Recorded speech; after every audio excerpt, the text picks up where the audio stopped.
Yeah, and that's what we don't want to pay because we don't benefit. We didn't ask for. And we don't benefit from To it. open it. We didn't ask for you to open the board. But when the Trump went to the wall, y'all called some racist. But now, when Biden got in, the first thing he did, so we didn't ask. Well, the reason I would call Trump a racist because he done told us he won't wait. But I don't care from about South that. Africa I don't to come care. to the States. I- Only eight. No, Eight of them. Eight. That's on 71st year. But you Okay, should no. care I should care about the the one. fact that he I don't care about hate the your one. brothers and sisters No, come over here. I care about. Right, with the horses and the whips, that was fine. Yeah. Yeah, y'all got selective like memory. That was fine with the horses and the whips on Make it. sure That was fine. Like, that was fine. That was Biden. That was fine. Y'all, you see, y'all. That was fine. But even The Haitians would get that they're in trouble Right. right now. Right. And they're getting, Right. slaughtered. even if all that were true, Mm-hmm. you know, all that were true, I'm talking about the ones I knew. Okay. All right. Right. That's what I'm concerned. But what should have happened To that they to should the have done governor of Texas who shipped them up here? No, nothing. Should have done Nothing. him. Nothing. Should have shipped them down. They're not a sanctuary state. They're not a sanctuary state. It's not a sanctuary state. They're not a sanctuary So, state. He don't have to keep them. see, Because the hell white. no. And white made us say Oh No, God. sanctuary city. See, look, stop. that was in the hair. No, stop. I lived in California for 35 years. Okay. Okay, so I understand full well what a sanctuary city, sanctuary state. All right. It does not mean that you bring people here and you give them free food, free Right. clothes. Yeah, it doesn't mean that, okay? What it means is, for example, I here who's illegal, it stops at the stop sign. And it used to be illegal. This gives them sanctuary that you do not call ICE and federal. That's what sanctuary is.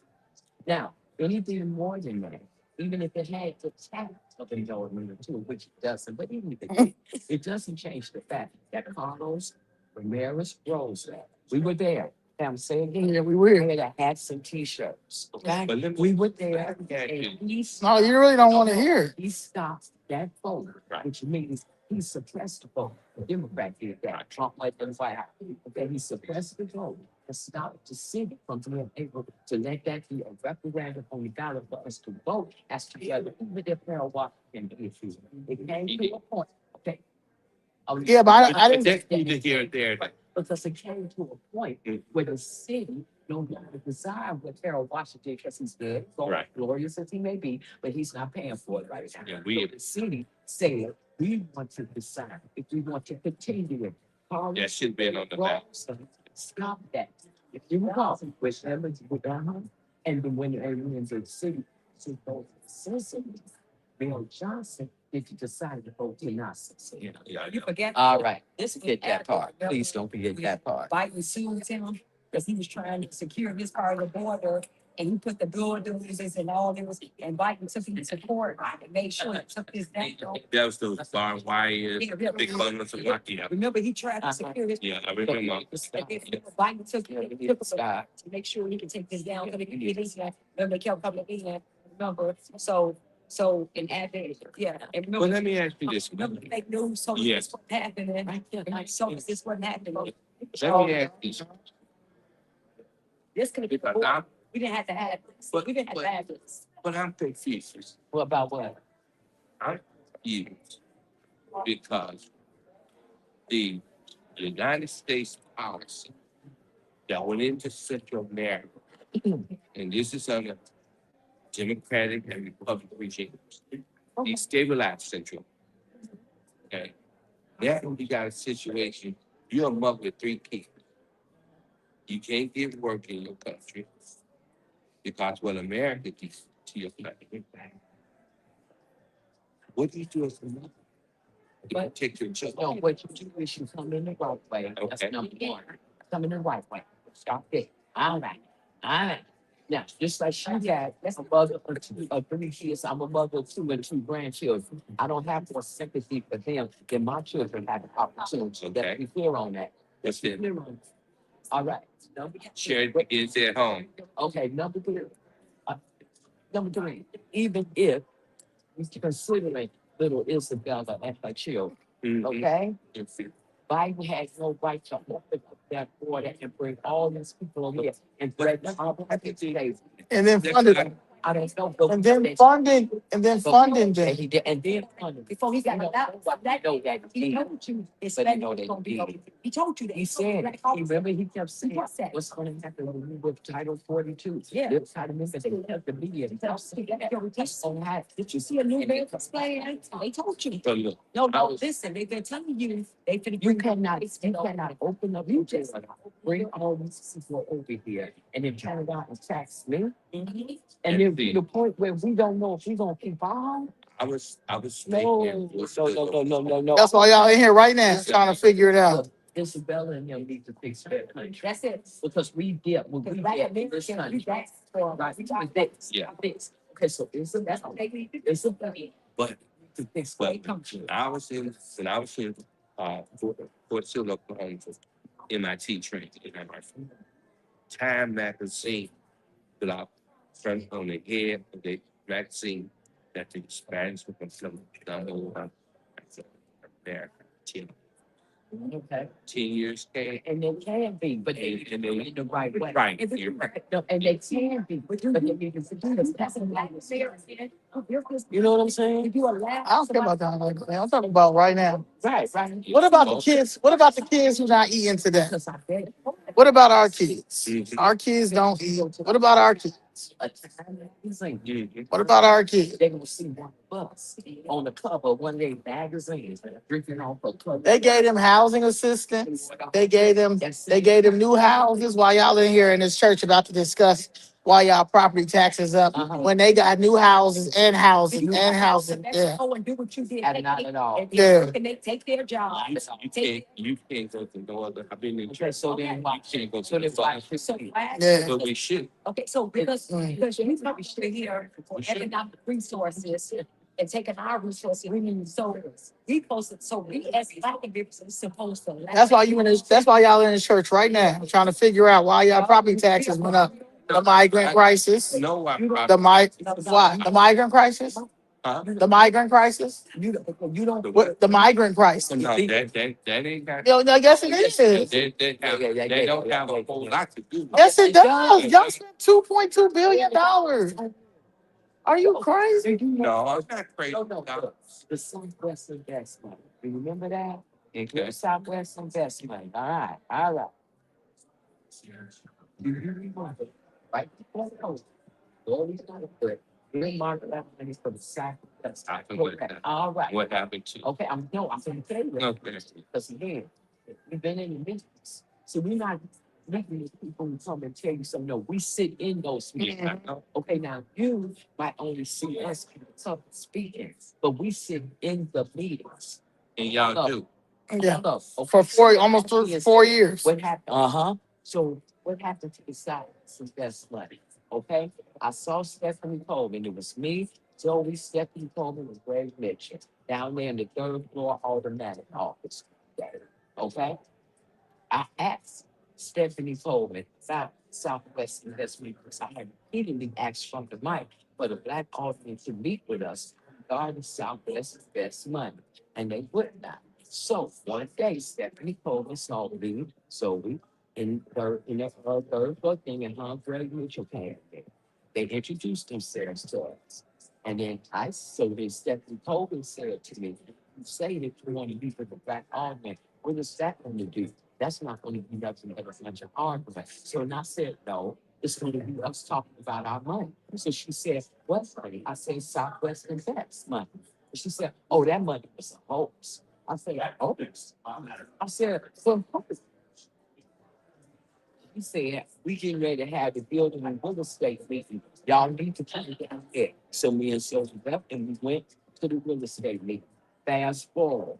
After that, anytime I brought it up, it was ignored. We did our very first press conference while I'm talking about that Southwest Invest money. And while we pulled it up on the internet and found $300 and some million for it, when what was it, CBS or ABC did their investigative report, they learned that it was $2.2 billion that was supposed to be for Southwest Invest. Fast forward, Last year, a whole 2 rows of illegals was there. That Southwest Investment, they tried, Pat Dow's was the, chair. And they had up on the thing that they was taking out Southwest Investment, they was intending to turn it into a bond. And the bond was going to be used, Housing bond. housing bond for those illegals. I went to that same night and told them, because that money had been earmarked for us. Except we told me, said that it's a host now. We ain't gonna get it, and nobody gonna get it. They are not gonna get that money. See, y'all, Not anything. We not about allowed. the money that they If we get. didn't They got fight, that y'all- COVID money and all that. You better believe that. So why you say the Did that happen? why do you think the property tax? What's so? It's not migrant prices. What is it? The property tax is twofold. One, we got too many units of government. That's number one. Number two, we got too many school districts. We got 856 school districts. Okay, then why And is, Cook okay, County but had why is it just getting 125 reflected now now. though? But the Say when thing is, but why is it just getting, reflected in the taxes now? Everybody got his two back up. Yeah, because the illegals, because the illegals, sir. Hey, That asked me to use one of two things orders to be called for testimonies. that's brainwashed. QR codes posted in the aisles. You can go on to that QR code and give us your basic information, and that will trigger us to call you for comments tonight. As we gather to gather information from those QR code. who we're trying to hear from tonight, those persons who have properties and property tax bills that have been affected by the tax increase. Want to hear how we're impacted. That's what we're here to do tonight. I can't now. How we're impacted by that property tax increase. And so if you would use the QR code, if by chance the technology of the QR code is a little too much for you, you have some papers here. Oh, You can fill out, you can fill out and to share and testify. Okay. Goal is for these elected officials to hear from the people. That's why it's kind of this people's here. So, People's here. our time tonight is going to be about those who are from the community, particularly those of you who are east and west Garfield, Inglewood, Austin, those areas in particular who have gotten the highest increases over this particular tax situation. That's who we want to hear from tonight. So again, we have QR codes in the IOA. Up there. Electronic method. If not, we will hand out some paperwork here for you to fill out. It's asking basic information because we again want to hear from property owners, those who get impacted directly from this tax increase. So we'll be back in just a few hours for people, a few minutes to fill out any information they have, or if they decide to actually share tonight, for tonight. Did you need my phone? Probably not. Because I don't now, really.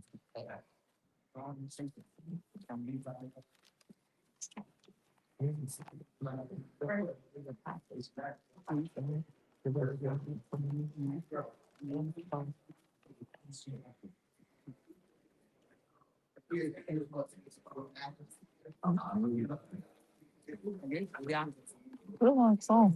Man,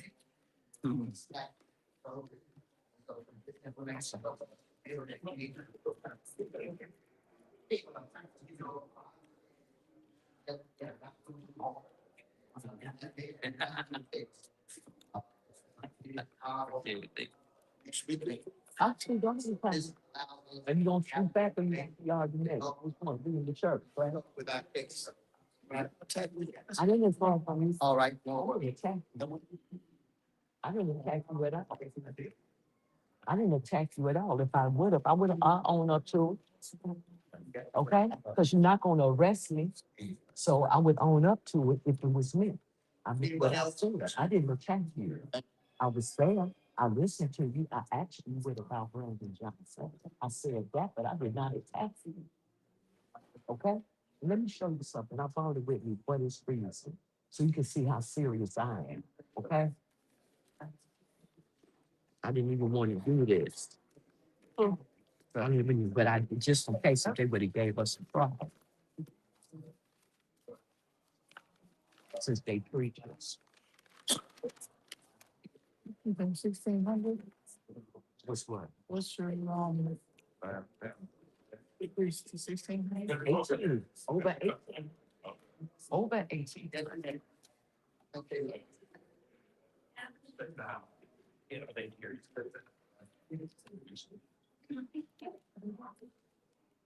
It's on.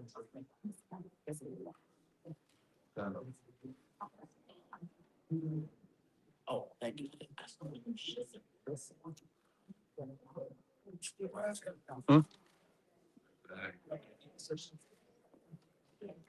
Got anything to say? Hmm? You got anything to say? Oh, no, I just want to watch the show, and it's just astounding how misinformed these old timers are. It's almost sad, but it's. But you see how I see how we're in the shape we're in. It's sad. It's sad, but I'm so glad the younger generation stepping up. I'm so glad. Right. Mm-hmm. Me too. Glad. I feel so good. I don't gotta argue with him. Mm-hmm. They know. Because imagine trying to convince these. Look at that one. Yeah, It's that's what I'm twofold. saying. And talk about Trump.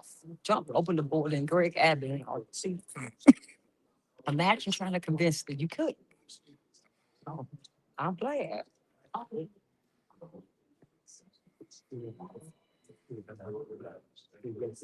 Not all of them, Mary Ellen. Mary Ellen, not all of them, but woo, a lot.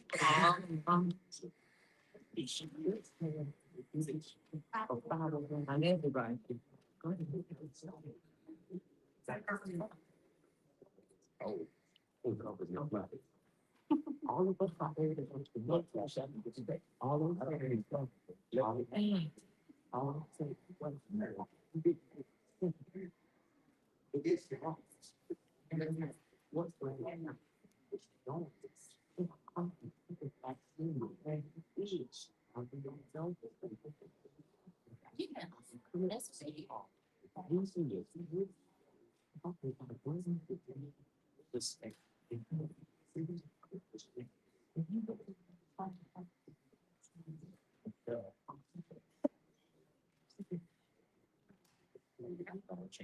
You been giving something? Okay. Doesn't sound like I'm from that. This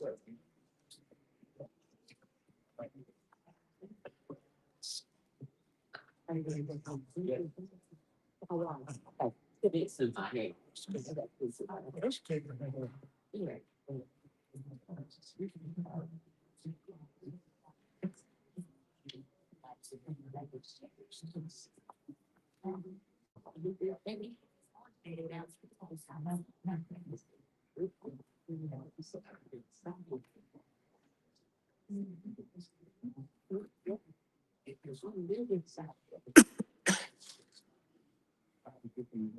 No, no, no.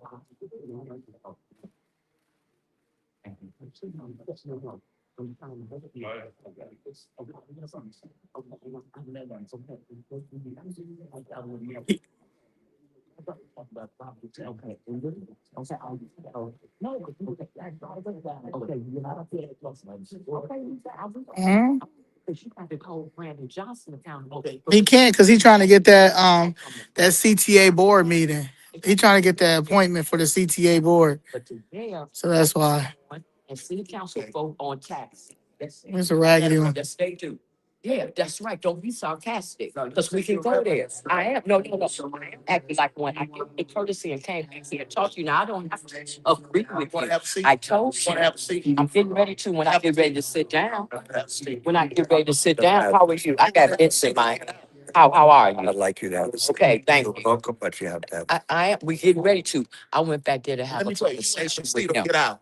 I mean that. And I mean, you gonna leave me alone. I mean that. Have The a seat. pastor just came and welcomed me. And So you need please to leave have a me seat. alone. No, please have. Don't try to go, They're my guests. I know. They're my- I know. And He started this. so please, Thank you. all right. We're fine. Thank you. Appreciate you. Thank you. This is how the church is these days. Church getting ghetto.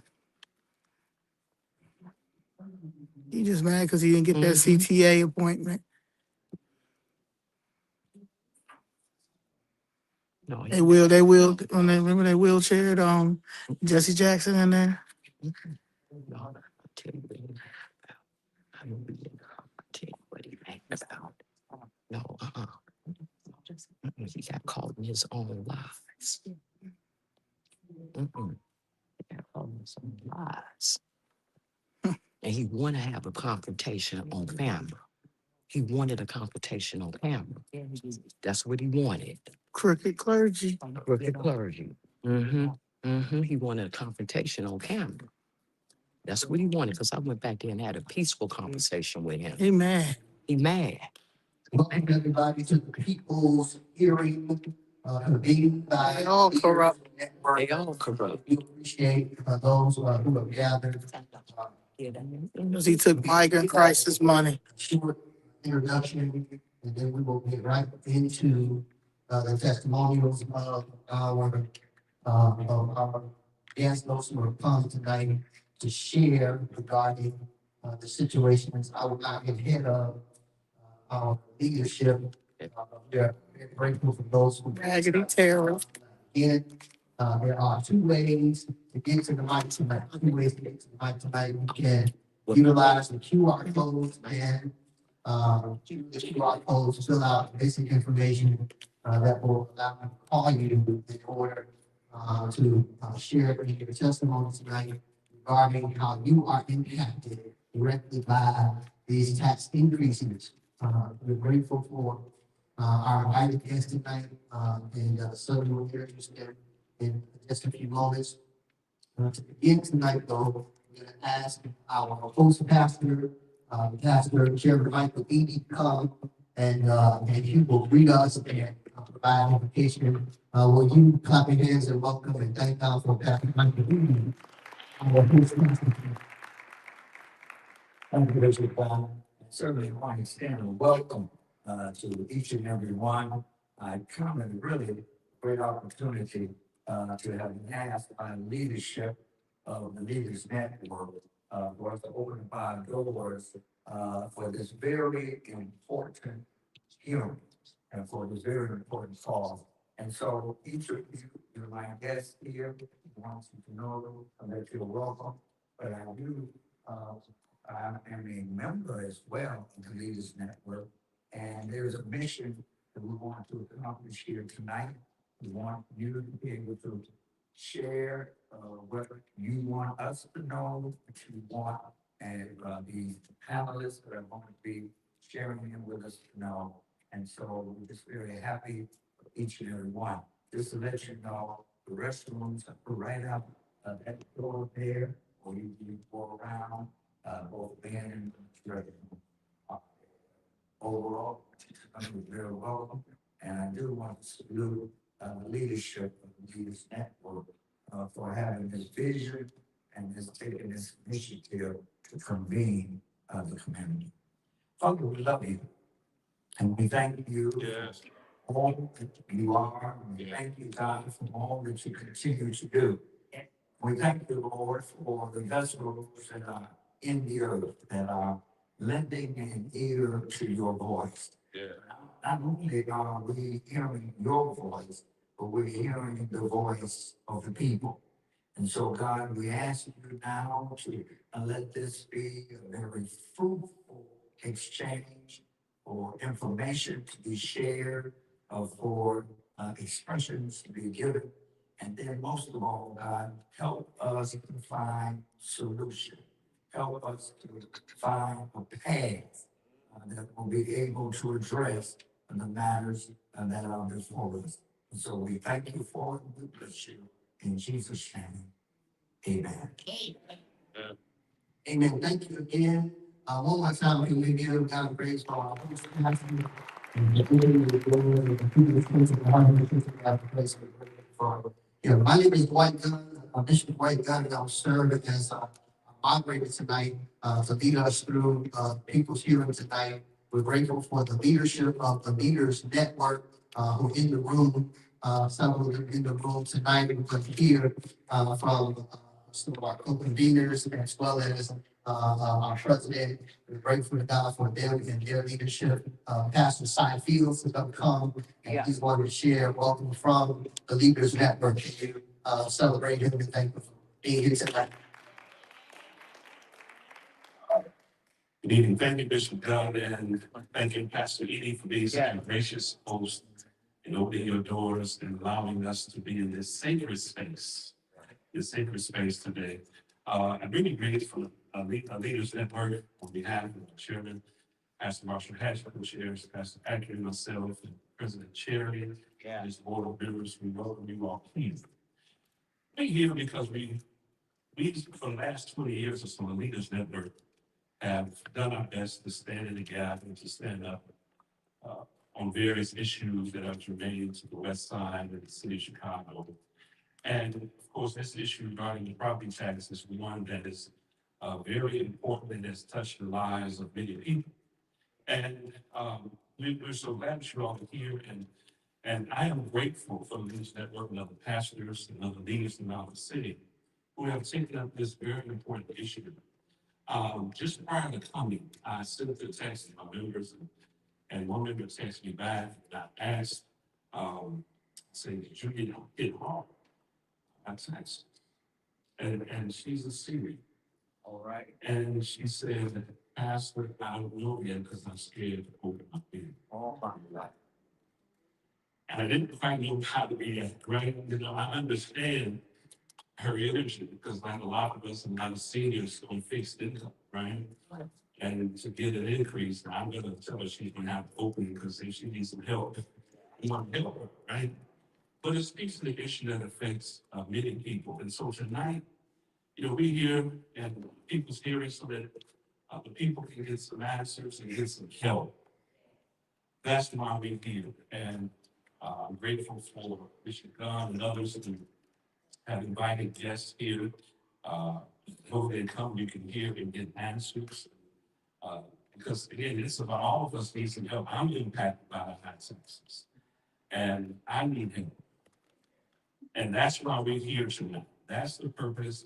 So you get some answers and find some direction. And, you know, and really, so tonight is one benefit for all who come in, all who do the decision. So what we're going to have the Leaders Network, we meet on monthly where we try to address the issues that are germane to the West Side, City of Chicago. And it's our goal to do what we can to help improve the quality of life for all those living on the West Side of this great city of Chicago. So we welcome you to the Leaders Network. And again, thank you, Pastor Edie, for allowing us to be in this sacred space as so many people come on a weekly basis to remember their prayers and support one another. So we thank you, Pastor Edie. So God bless you. And we have a very productive meeting on today. Amen. One more time, let's appreciate Pastor Cy Fields, the leadership of the Leaders Network.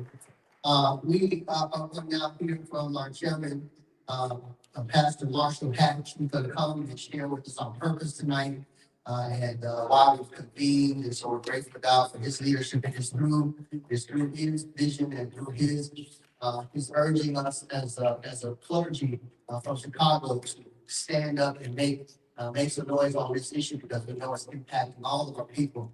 And so we're grateful for his leadership and for his voice, prophetic voice in this very dark time. Thank you, Pastor Jackson, and we're going to hear from him. Copy that and receive it. Thank you, Bishop Brown, for your incredible organizing skill. It's so fortunate for him to take this call for us. And we want to thank God for the members of the Leaders Network. I'm going to ask them to stand, those are here, our president here, Pastor Ackley, Pastor Fields, and others who are here. And then we want to welcome and thank God for Commissioner Stamps and our senator for coming on today as well. Give them a hand. And even thank God for everyone of you for coming out, to be honest with you, you know, some of us can pay our bills and we can pay the taxes, but a lot of people can't. And that's what this fight is really about. Yes, sir. It's about the people who can't pay it, who won't be able to keep up. Yes, sir. And so we were in West Garfield Park, 133% increase in 1 year in taxes. And so you have the injustice of the people in the poorest neighborhood with the highest increase in taxes in 1 year. Out of the 77 community areas in Chicago, West Garfield Park has the largest increase. It's larger than Wrigleyville, it's larger than Lincoln Park, it's larger than Rogers Park. 133%. In Lawndale, 99%. In Inglewood, 80%, 82%. The neighborhoods with the poorest people have the largest increase. And you can't make that make sense. Right. And you certainly can't make it fair. That's what he's saying. System in and of itself is rigged against us. And, you know, I'm perfectly honest. They keep If the system is not changed, if we can't make enough noise to make enough people move and act on this, we're gonna lose this. And so just, you know, have payment plans. That don't have nothing to do if you can't pay. Because if you can't pay on March 15th, your full amount, then you certainly can't pay that amount plus 8% interest. And then if your taxes are eventually bought, that amount plus, I don't know what it is, 15. 18. Try to get your property back. This system is rigged against poor people. That's right, Reverend. That's right. Yeah. It's rigged. And then those of us who are Black in particular, it is designed to move us out. And people have to like meet in a room and decide to go move us out. You know, some things just happen with a wink and a nod. Exactly. Sometimes you just know what you know, that this is not working for us. If we can't mobilize and have the rules change, we're going to get moved off this land. Yes, sir. Thanks to y'all. Because we're not going to win with the rules as they are. And so one of the things that we try to do is organize the clergy, organize other people. Very difficult work. Some of us just do it. You don't get anything for doing it. You do it because you can, because you know how to do it. And it continues to keep some momentum to put pressure, because if the system doesn't change, we're going to lose. And I just be honest with people as I can. You know, I'm ready to fight. I'm willing to fight.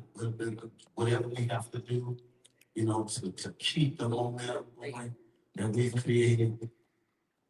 But I'm not a bidding person. I don't bid on anything. I didn't even buy the ticket that had the $1 billion spent. I was scared I was gonna win and I was gonna explain that. But the point is, if I was betting, we're gonna lose. We're gonna lose this. We might win. If we fight. Yes, sir, Reverend. And so thank you all for coming and being a part of this fight tonight. Now, we were downtown earlier today. And I call it the property tax whack-a-mole, which means you don't know who to really go after. The assessor assesses, The board reviews challenges to their assessment. And then the treasurer sends out the bills. So purposely, you almost don't know where you're supposed to go. Right over to 121 North and South. Number one, Fifth floor. we ask the treasurer of Bill Pappas, since you sent out the bills 60 days late, Yes, sir. then you need to have a moratorium on the 90% penalty. Yeah. And you need to move back to due date. That's good. 60 days. Yes, sir. That was number one. And then, so we hit that back a month. And we went upstairs to the assessor. You assess these properties. And the assessment is not accurate.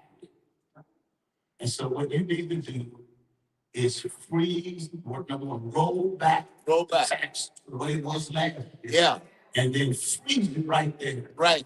Give us a year to try to apply pressure and help the legislators know they've got to figure this out on behalf of poor people. Amen. Then we went to the board of review. That obviously the downtown properties got these incredible breaks, which means that the less they pay, the more we pay. Right. That's not right either. So they need to relook at their assessments, Yes, sir. because we don't know by the side. Right. We'll decide of what will be right. And that's really how we help the poorest people in our community. Now, there ought to be a cap. That's what's going to be discussed as this continues to go forward. Instead of going up to 133%, Right. which is ridiculous. It need to be capped at probably 3 to 5% on the increase a year. So even if the market starts changing in our neighborhood, we got time to figure out what we're gonna do with our asset. So it can only go, so example, if you would go 25%. So they didn't read the rules? It'll take you 5 years to get to 25. But we can work a little bit now, try to figure out what we wanna do. But 133% means get out of town. Very good. It means nobody cares about you. They didn't read the ruling. We're fighting, we're gonna fight. And, I'm committed, I'm willing.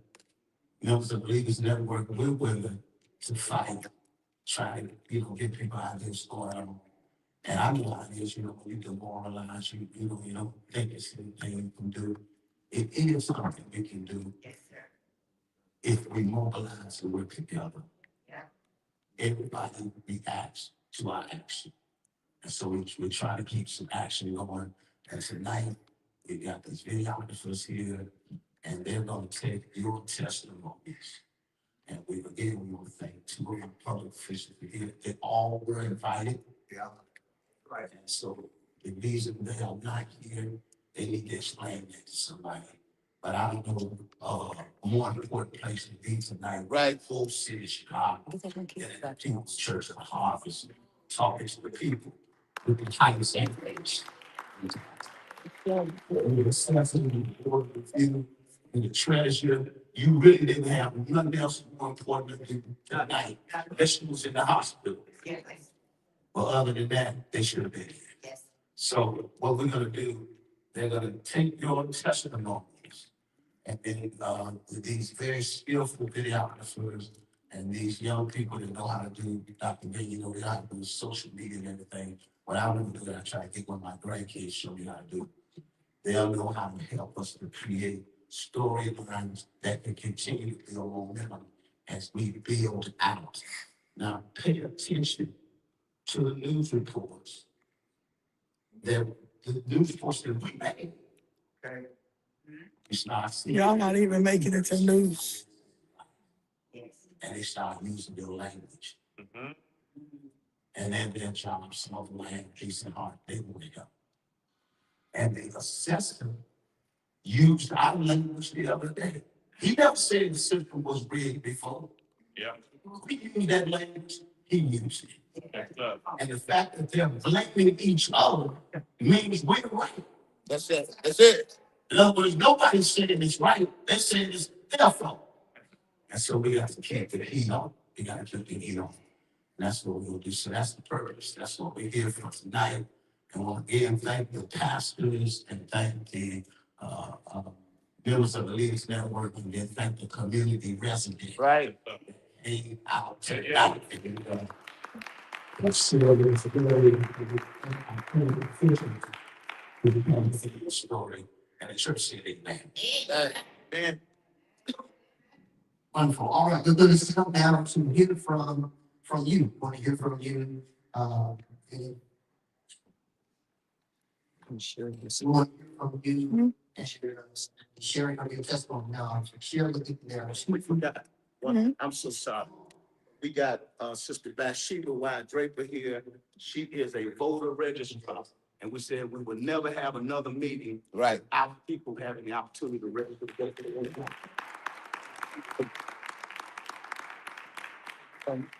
More formally, we want you to understand that, that she. Vote for more property tax. It's our intention that those who represent us, not represent us well, we need new representation. Absolutely. Same man. We do that through our voting, through our voting, through our voting. So for those of you who may not be registered tonight, I'm gonna ask for you to see Sister, that she was, so that you can, register tonight, for voting, March. There's polling that's happening, in March, and then also, in November. So we have some things, to get ready for, to, let our voices be heard. If it's not heard in this way, then we will make sure it's heard in a different way. Amen? All right, so, two ways again for you to be called to the mic tonight. I would need, your paperwork to let me know that you are prepared and ready to testify tonight. And if by chance you did it electronically, I also have that in front of me. So we will begin tonight. I'm going to ask if you would to help us to spread the word that this is happening. Right now, we are live streaming. And if you go on your Facebook page to the People's Church of the Harvest, and please, ma'am, sir, share the live stream happening from the People's Church of the Harvest Facebook page. That way it will help us get the word out. Because we know in this day and age that while we see certain folks in the seat, there are always more people engaged. And so we are engaging both in person and also virtually. And so again, search the People's Church of the Harvest, and then you'll be able to see the live stream. Please share that so that others will know that this is happening tonight. This is happening tonight. We're going to ask those of you who desire to testify, you can bring me your paperwork, so that way I'm able to call on you. I have a few to get started with tonight. And again, we want to hear directly from those who are impacted tonight. So we're going to ask if you would take about 2 minutes to share your story, giving us some basic information here about what your increase is and what neighborhood it is and those things are down. We want you to go a little deeper and to share with us your impact. How are you impacted? Talk about again for these elected officials. And again, just to be clear, we did invite tonight the treasurer's office to come and be a part. I'm not sure if there are other representatives from the treasurer's office with us tonight. And if you are here, thank you for identifying yourself and let us know because you did invite the assessors, the assessor to be with us tonight. And if there's someone from his office here with us tonight, we appreciate it. But let us know that you're here. We did invite members of the board of review to come, positions from the board of review to come and to hear your testimonies directly tonight and then respond to that testimony. And so thank you. If you are representing one of those persons, please let us know that you are here. We are grateful that Commissioner Thomas Sampson, who was invited, also did come. And she's here. Will you give God praise for her and her presence here tonight? And the commissioners and the representatives of the West Side community here with the Cook County board. And so we're grateful for her. She will have a chance tonight to share with you Once she's heard your testimony, she will then respond to that. Also, we're grateful for Senator Lakeisha Collins, who is with us tonight. Regarding this area and the state law, we know that this issue is not just a Cook County issue, but it's an issue that has to be addressed statewide. And so thank God for her voice tonight. She will share based upon what she hears from you as well, thoughts regarding the response. I want to call Sister Priscilla Chapman to come to kick us off tonight and to share with us her story as it relates to her impact. And can we share a warm thank you for her being here tonight? Priscilla Chapman, to that mic. Thank you so much. I'm really happy to be here. I've been living in this way since 1958. And I've seen the body changes, and we survived a lot of things. We survived the riots. I'm concerned about this for a number of reasons. My tax bill went up $1,641.62. I am a senior citizen, semi-retired, but with this, I'm gonna have to go back and work some more days. Yeah. And it's a shame, I just made 70, but this is what we have to do. What concerns me is not only with the tax increase, certain things being coincidental. I'm concerned that I've been getting many calls about selling my property. Right. So, along with these tax bills, we know because they did it before, they took people's land, they took people's property in this area. People came in, they bought it, they did certain things, and then it was unaffordable to the people who had been living in this. And I believe that that's what they want to do again. It all started probably within the last year, but they have been increasing. I've been getting texts, I've been getting emails, phone calls. Even somebody said, oh, we bought certain properties, but now we can use your property. Would you get interested? We would love to make you a deal. And so when they get the property, what are they gonna do with it? They're gonna mix it where we can afford to possibly to fix it, because we constantly have to pay all these bills. Not only the tax bill, the water bill, the light bill, the gas. All of these things have gone up. Yeah. And if you live, I live in a 3,500 block on Adams, old, brick house. So, you know, bricks, those houses can have a lot of insulation. The gas bill is tremendous. Trying to even getting on the budget plan, they kick you off the budget plan. I know you're not gonna talk about that, but it's just, it's a struggle.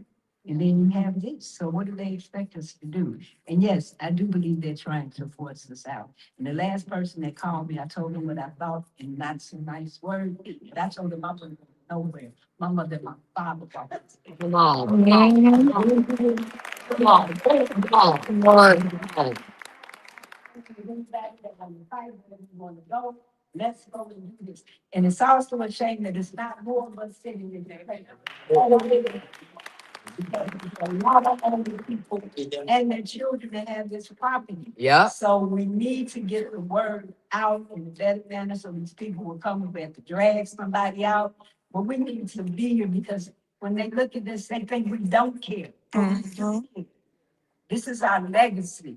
Right. To leave my children a lot greater. That's right. And I'm not going to make it. I know that's right. And And you're not going nowhere. this is what we're here tonight. This is why we're here tonight, to hear your voice, to let others know as how you've been impacted by this situation tonight. I want to find out if Jessica Jackson, Jessica Jackson, all right.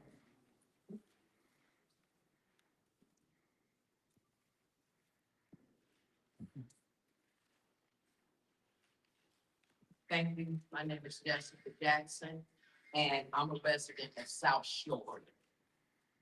And though South Shore was not highlighted as one of the areas that they highlighted on TV, it has in fact been impacted.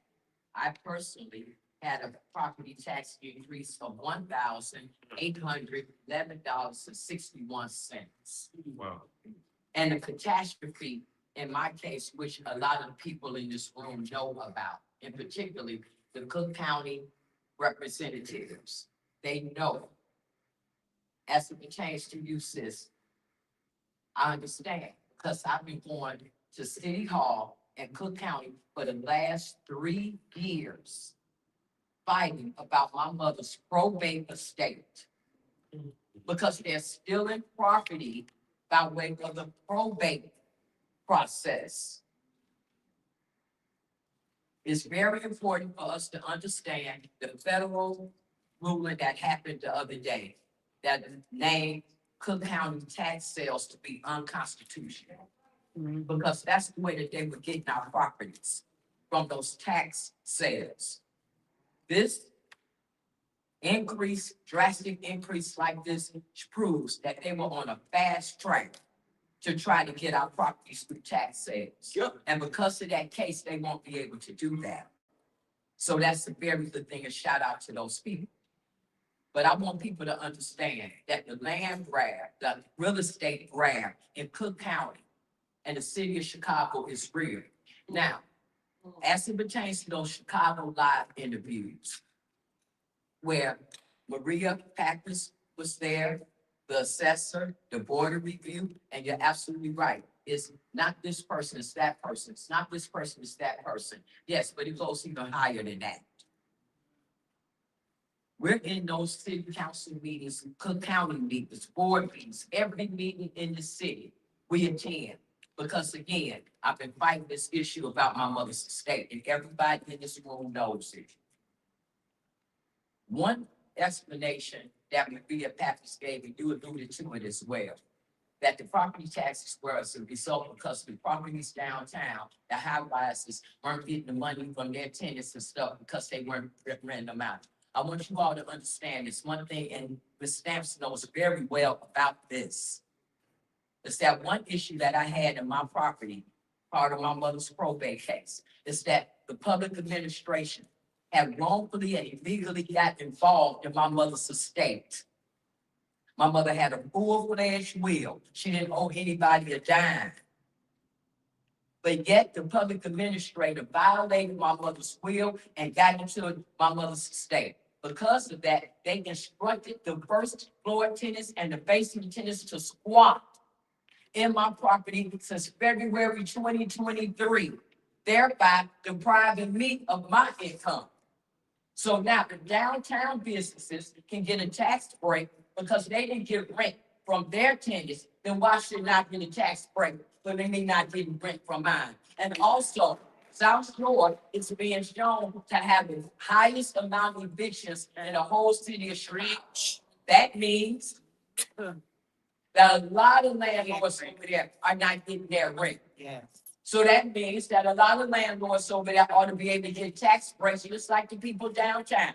I'm encouraging everybody to look at your property because Cook County, and also what Maria Pappas said real fast to sum it up, but this is very important, because the pastor talked about how they switch it from the assessor to the board of review to the treasurer. What they also do is fling you back and forth between the city and the county. The county is the city, the city is the county. When the reality is the city that votes on the tax increases. That happens to City Hall with the mayor and the alderman. Yep. That's where it comes from. And then we pay it to Cook County. So to make like one entity has nothing to do with the other, it's a blatant lie. They're all working together. So I'm encouraging everybody, look at your property, be aware of eminent domain, be aware of property tax evictions, be aware of probate, be aware of eminent domain, be aware of all of it. They're coming for our property, and there are Cook County officials in this room. 1, 2, 3, that know all about it. They've been hearing our testimony and going to them for over 3 years, asking them to stop. Tony Preckbuckle has been in those meetings as well. This probably won't make the news, but it's a reality. Thank you for your time, sir. So, we wouldn't have an opportunity for, share, respond, we want to hear from the people first, All right, and so thank you, Ms. Jackson, for sharing that. Leah, I'm taking good notes. I see the English to the right, so we're gonna get some good responses. I do want to, just share one other thing based upon Ms. Jackson's, testimony, and that is there are several entities that are engaged in our property taxes. It is not just one entity. There are multiple agencies that are part of the tax makeup, that property tax makeup. And so as was already spoken, the issue, the idea, that we can address one versus the other. That's why this is really got to be addressed at the state level, in many instances. All right, so we'll keep moving forward. Kevin, we're gonna ask Tashika, Thomas, comment this time. Hello, I speak to Senator Collins' office. That's why I was out. I am Tashika Thomas with the Legacy Family of West Garfield Park. This is our mission to fight against the gentrification and the displacement with property taxes. And we've been fighting for 3 years, and we knew that it was coming. And it started way before these last 3 years. It started like over 20-something years ago. And we knew it was coming, but when I opened my deal, I was angry. I was emotional. I was crying. I was raging. I wanted everybody fired. Like everybody. I don't care who it was, from the smallest person to the highest person. Everybody needs to lose their job. That's how I felt when I opened my bill. My bill was $1,670 in an increase. Yes, I can manage it. I pay extra 2 times in monthly payments to my mortgage company. But the people who cannot afford to pay the extra is the ones who I am concerned about. Is the ones I am scared for. I am worried about. I cannot sleep at night because I knew that it was coming, but I did not know it would hit us so hard and so fast at one time, and we weren't prepared. I was trying to help us get prepared before it came to this. Some of our seniors have gotten some of their exemptions. Some of them are okay for now. Some of them have certificate of errors. Some of them have appeals. But it is the seniors who cannot get the errors of certificate or get the exemptions who I am worried about. I have spoken to other people who said, I won't be able to last for a very long time with an increase to my mortgage payment. I'm worried about those people. This directly impacts me because I live in a 4200 block of Monroe, in Garfield Park. I have 2 aunts who live in this area. One of them is a senior, and the other one is disabled. I was very, very concerned. We have to put something permanent in place, not just right now, but for right now, we can help with a relief fund for the residents in the community. Because it's the people who've been there for 50 years, plus 60, 70, who needs to stay. They put all their blood, sweat, tears, hard everything into their property, and they deserve to keep their property. They should not be moved off or away because the people who be the higher ups decide they want our land. Whenever they feel like doing anything to Black people and poor Black people at that, they do it whenever they feel like it. At the drop of a dime, at the drop of a hat, okay, we made this decision. So we need to make everybody, we have to hold them accountable. Something has to be done to help the residents of West Garfield Park. Of course, the other areas as well, but this is ridiculous, 133%. Right. One time? Right. That's crazy. That's nuts. That's like crazy. Something has to be done. That's all. Vote them out. Vote them out. Vote them out. Again, there are 2 ways to the mic tonight. You can use the QR codes and fill out that information in order to get on the list to testify tonight. Or if you have a paper or form, you're willing to bring that to me, and we'll get you on the list tonight to testify. Again, the QR codes will allow you opportunity to get on the list to testify tonight. Or you can Oh, there's Howard. paper form to me so that There are others who don't have to pay this I one. don't feel like filling out, but I wanna talk. So much. Oh, I feel like, you know. Her tax is, Junior, has a form amendment, for those who would like to, testify tonight. Of course, we want to. All I can do. Of you as possible, so that we can, hear from, elected officials and in response. We're gonna ask now if,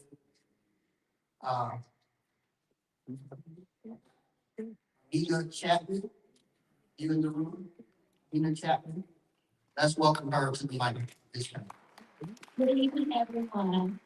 I am a new homeowner, well, 6 years in my home, and my increase is $1,510.12.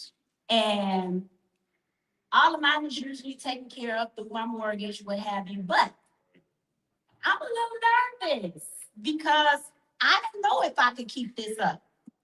That's a lot of money. And I hear that, yes, accountability, yes, we do need to have accountability. Yes, we do need to do something, but what does that mean? What does that look like? We're sitting here and like my mother said, this room should have been packed. And it's not packed. So how are we not getting the word out to our people about what's going on? I know they got to see these bills. They, unless you just throw your mail on the counter. I do that sometimes, but I am aware of what's going on. How is it not more people here? And yes, we're telling our testimonies, but what does our testimonies really mean if nothing is gonna be done? If there is no accountability for nothing that we're saying?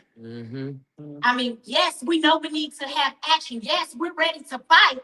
But what does that look like? Us fighting. Literally, what does that look like? How? But we voted. We They voted. be cheating. And look where we at right now in the political world.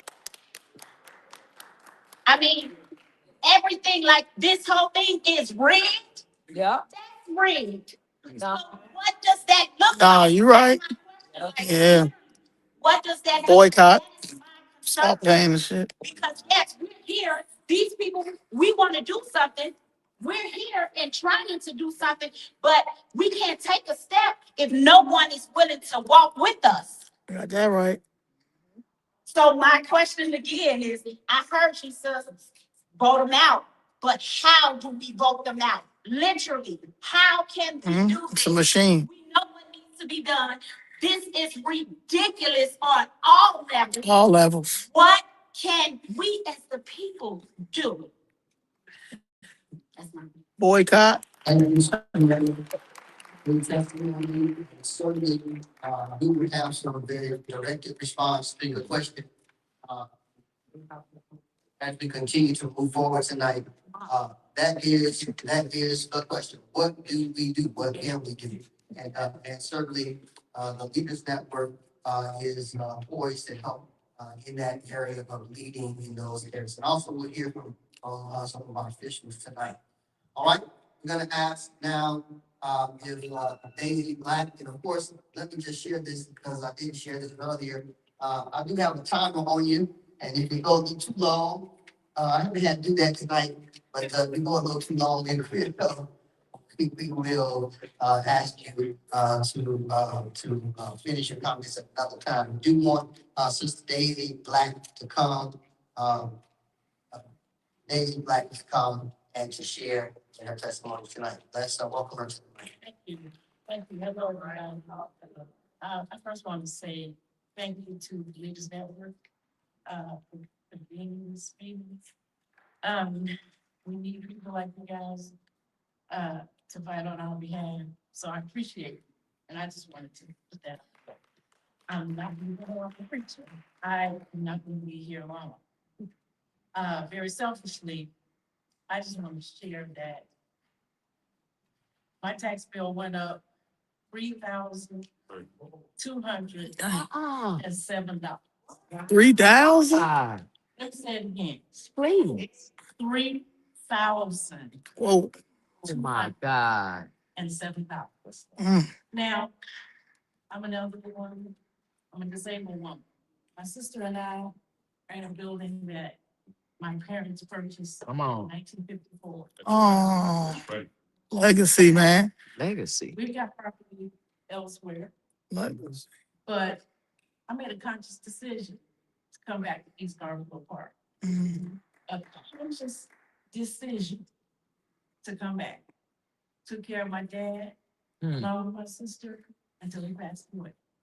Again, another conscious decision. Hmm. Not to sell this building that he lived in for almost 70 years, Come on.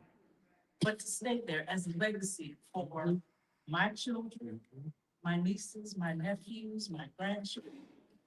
Because it's ours. And like I heard another sister say, she gets calls about selling property. Mm-hmm. Yep. I will continue to ignore. Mm-hmm. We don't care what it takes to get these taxes paid. We're gonna pay. But the question is, how did we get like this in the first place? Mm-hmm. Mm-hmm. All right.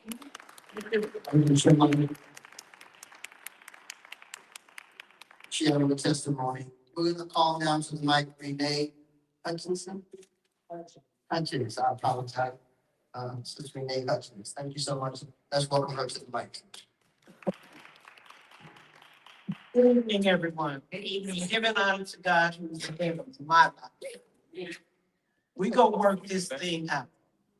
God says, if you ask, you shall receive. You knock, doors shall be open. I'm a new home. Mm. My aunt owned my grandfather's building. Mm. My grandfather bought that building in 1952. Mm. I'm in North London. My address is 1547 South St. Louis Avenue. I've been there all of my life. I'll be 70 years old in February. God bless you, Been there baby. all my life. Mm-hmm. And I just got a quick claim from my aunt for my grandfather's building, Mm. which was my mother's father. My sister was born in that house. Mm-hmm. My sister died in that house. Mm. My grandfather bought that house. He died in that house. Mm. I want my siblings and my children and my grandchildren Mm-hmm. to inherit this house. Because I inherit this. Yes. Right. Yes. We're not going to let those people, I ain't gonna say no names, take it away from us. We've been taken away enough already as our color of our skin. We never got our 40 acres in the view. So we're not going to let them take what our family members, Mm-hmm. our loved ones, work hard for to take away from us because of these acts. Now, my children and my niece, she owned properties. My children say, Mom, we're not gonna worry about these taxes. I don't want y'all to worry about these taxes because once I'm gone, I got a trust for my children Mm. to have this building. Better hope Cook County. I And they want to keep this building. Right. If I have to go back to work again, here too. I can't wait to talk. 'Cause I got trust too. Can't wait. taxes paid, Can't wait. they will get paid. Like I said, we haven't got our 40 acres in our mule yet, Mm-hmm. but we're not gonna let these people take our lives away from us. Because this is our life. Mm-hmm. Thank you so much. Mm-hmm. Gaining a wealth of information tonight from your testimonies. Thank you so much for helping us understand what people are, how people are being impacted by this situation. We're going to ask Shirley Anderson. Shirley Anderson. Yes. come to the mic. Let's welcome her to the mic. Under God. I don't know who is that. No, she ain't talking to me. I know she ain't talking to me. Princess Shaw. Another one, a person that, helps our seniors out. Okay, I just want to say, I make a certain amount a month. It's not disability, that's retirement money. Right. 57. My taxes went up from, I can't tell you what it went up from. I do it here now. $1,151. That's more than her disability. Everybody wants that block. Mhm. There's been 3 or 4 condos built over there already. So apparently, that's gonna make the taxes go up. But there's a bunch of, like, vacant houses down the street, that nobody's bought. So why are they like on our backs? TIF money, I wanna know, why are they on our backs? opportunity zone. You know what, I worked in UIC for 20 years, but like, They don't want to talk about it. I know I can make it to work in 2 minutes. They want that property over there. Mm-hmm, mm-hmm, They want it. mm-hmm. So, you know what, if so many people have called me, do you want to sell? No, there's some lots out here, you have a back. Oh, what you want my house for? No, can I come in here with you? That's what I asked him, can I come in here with you? So I'm just saying, why is it so crucial that you want to tax over in that area? And take it from us. I've been here 22 years. I walk to Clark Creek every day to go to work at UIC to get my house, So now, what am I supposed to do with the money that I'm getting? And it's not disability. It's my retirement money.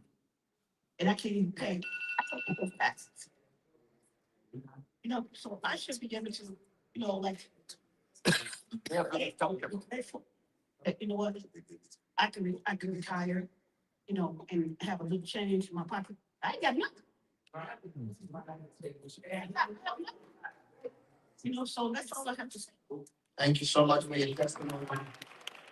Sharing with us. And we know that this increases in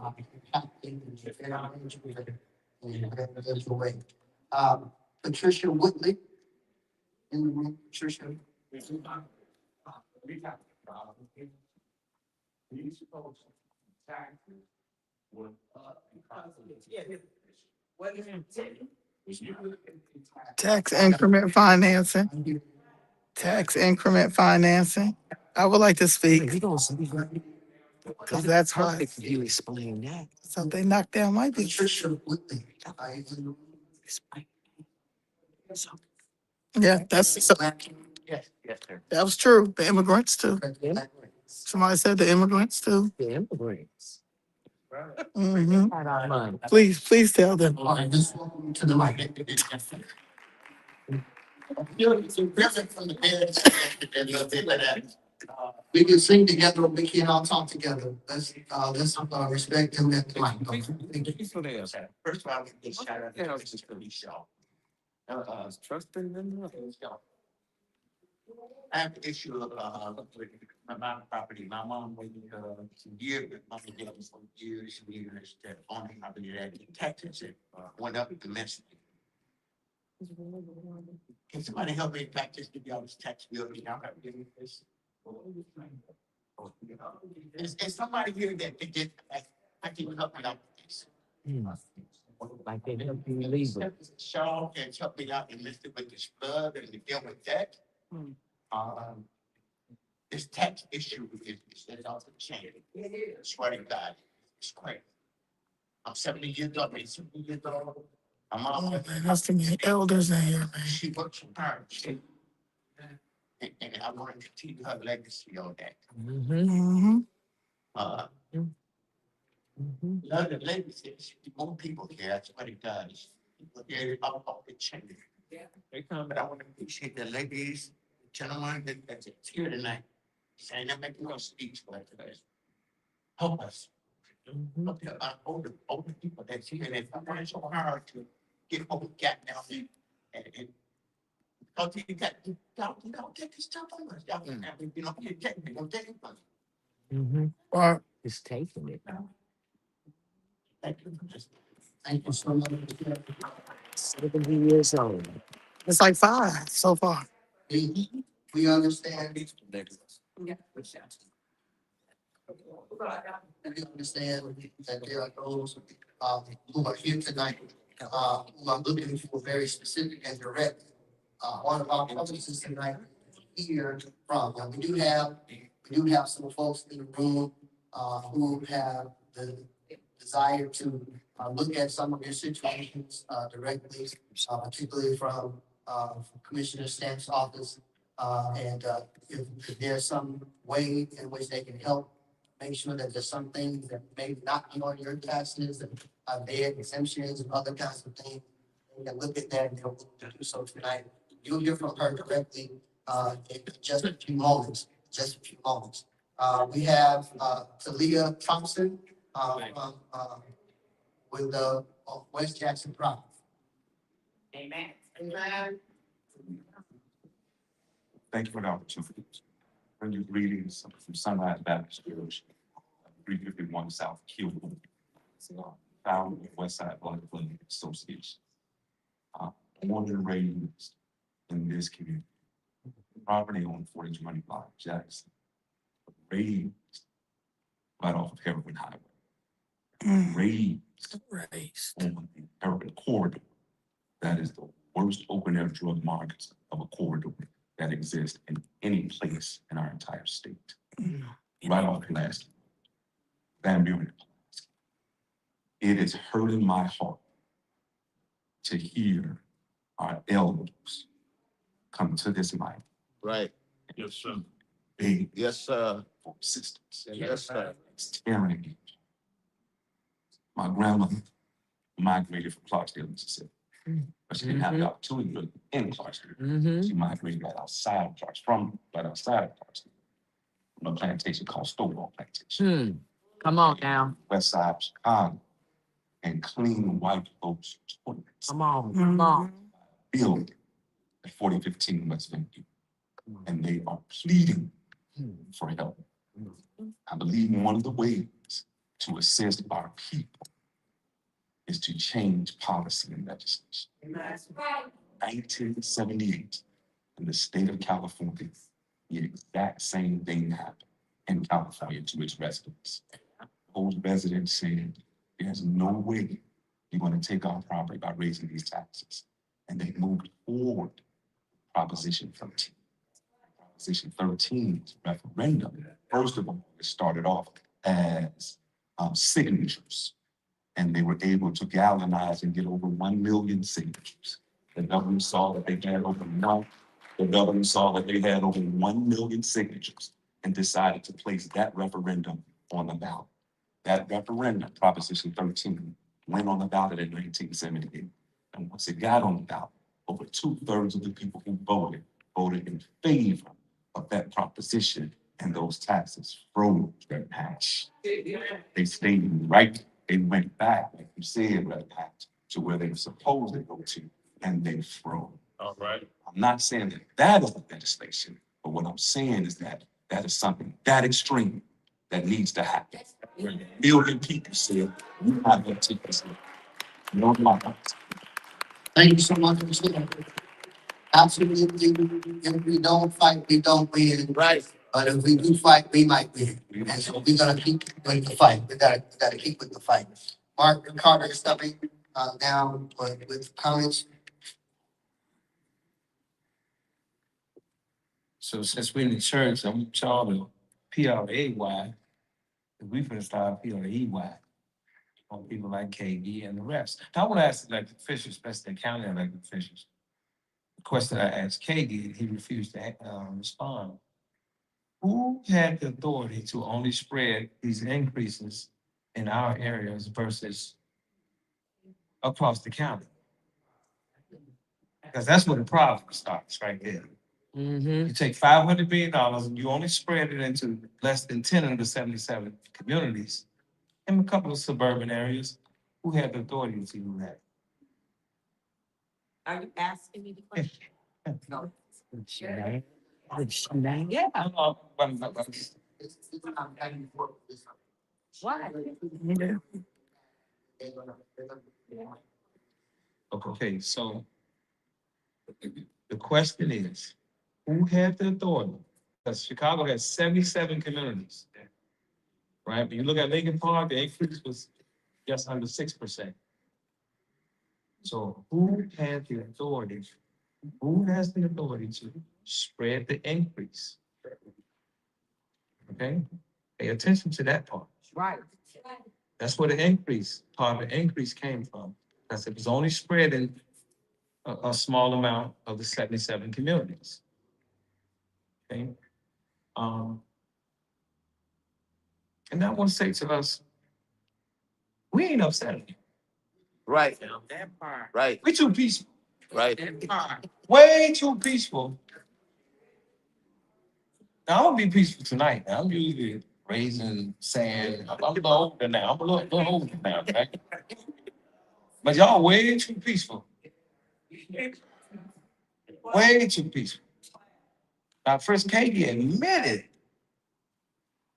out there in Maywood, I asked him the other day, that he only raised the increase. He only spread it, he only raised the increase 7% in Lincoln Park. And then 30-some percent, 70%, 80, 99%, right? Remember that, right? That's true. The downtown developers, contractors are able to use our TIF funds because these aldermen and the mayor. And the mayor. Yes, The mayor. and the mayor, Yeah. right? The mayor. 22-year process. Mm-hmm. When they freeze your taxes and those increments go into a pot for development, those dollars are then given to private developers in the same neighborhood. Or either use it down the goalpost and all these places, Yeah. right? To do redevelopment. Mm-hmm. So if they can use our tip dollars to do redevelopment, then they can pay. Yeah. It's time to make some noise. Right. We're gonna go to First Katie's house. Right. We upset. Yeah. So we're gonna upset him. Yeah. That's right. Larry Rogers, Come on, Mark. your law firm, Mm-hmm. work on behalf of these major corporations. Mm-hmm. Not your position as government, your law firm.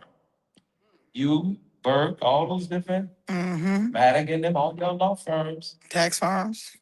Talk to them. you gave those tax reliefs to them. Mm-hmm. We going them as well. Yeah. Right? And then last but not least, man. Take your time. Talk about for a Mm. Yeah, so, to us as a community, and Pastor Hatch, I heard you loud and clear on the freeze that you talked about. We need to demand that freeze. Right. And then that everything stops, and then we redistribute the pain all across the county, not to just a small amount of money. And we don't care what nobody's saying, we're gonna rise up That's and it. we're gonna stand with our community on this. We're gonna make some noise, some of the noise y'all passed, y'all can't say certain stuff, but let us see. And you guys do. And then again, very last but not least, there needs to be, our community needs to become a co-op.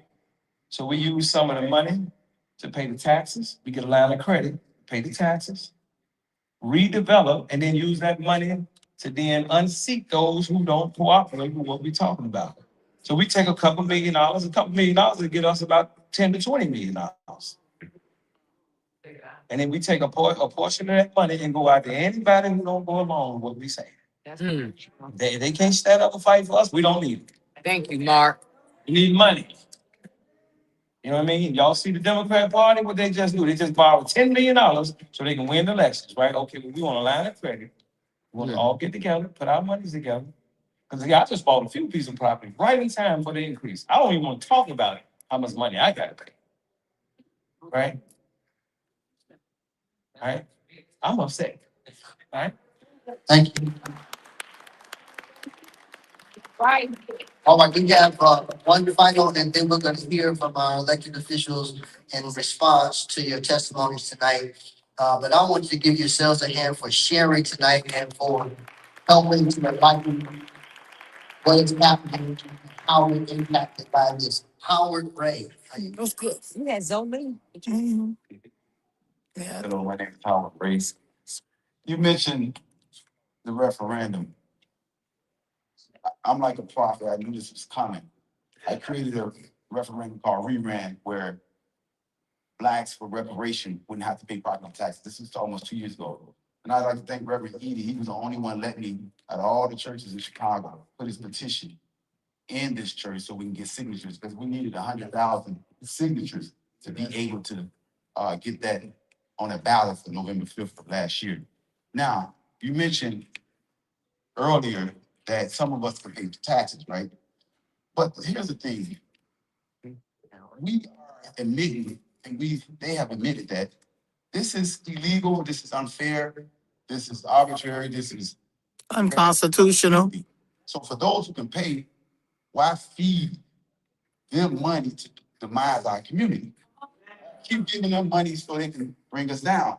So my thing is for the West Side Network and the people inside there and the elected official, do we have that same energy when Target and all these other organizations that like got rid of DEI and did racist things to black folks, practice racist things in corporations?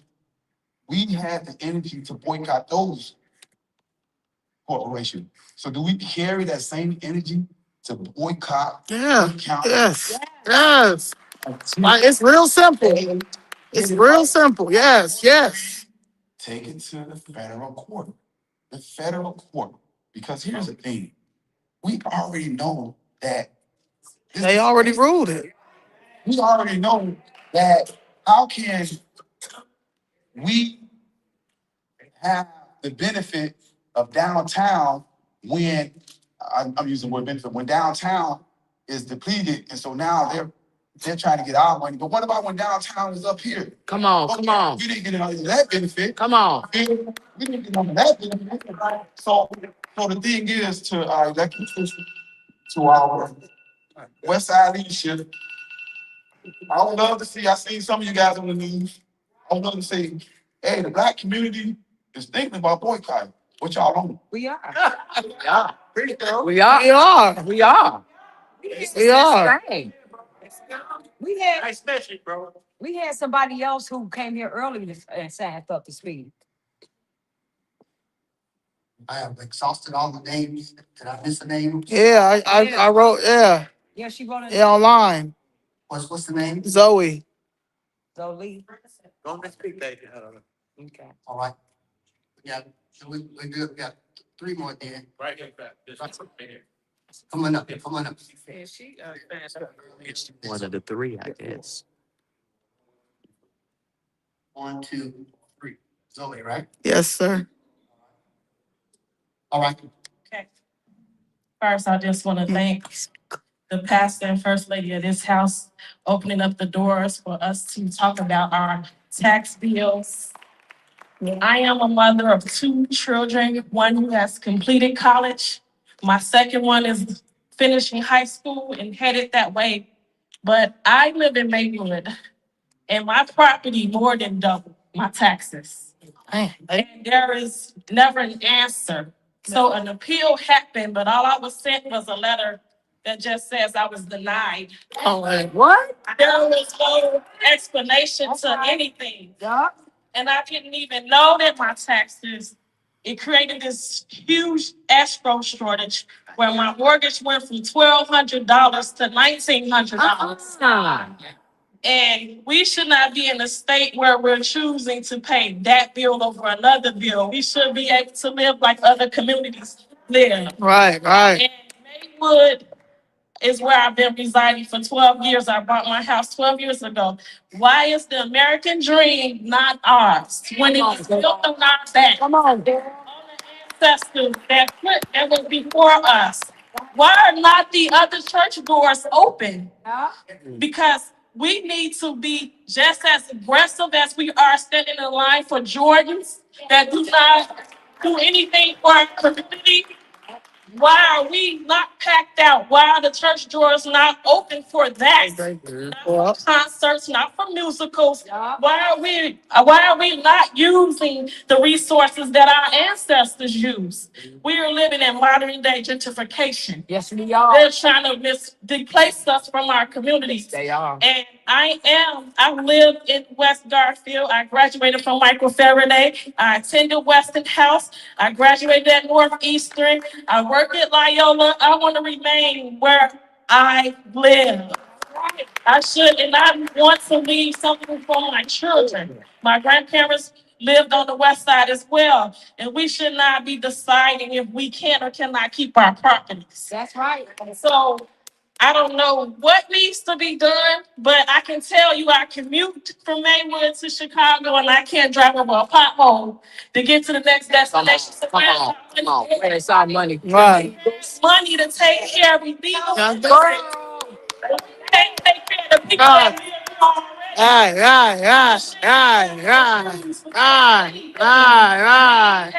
Earned the right to stay in our houses. Right. No one should be in retirement deciding if they can buy Medicare products. I work at Loyola and I see day to day just these changes in affordable health care. This country's been built on the back of us. Yeah. And I'm not understanding where we're in this state. So yes, we do need to make something happen aggressively. We need to go stand on the yard of the person who actually increased our property taxes, because it cannot be just West Garfield, the black suburbs. It has to be something else done here. And so I am really showing up to every single meeting. I showed up to West Garfield. I made it here tonight. So whatever it takes for us to get to a place where we don't have to stand in the church begging. Come on. What we work Come on. for, that would be where I would like to go. And I'm gonna tell you something. God is head of my life. And so I believe what he gave me is mine to keep. And I'm not willing to just give it freely. Come on. Come on. Thank you. That's right.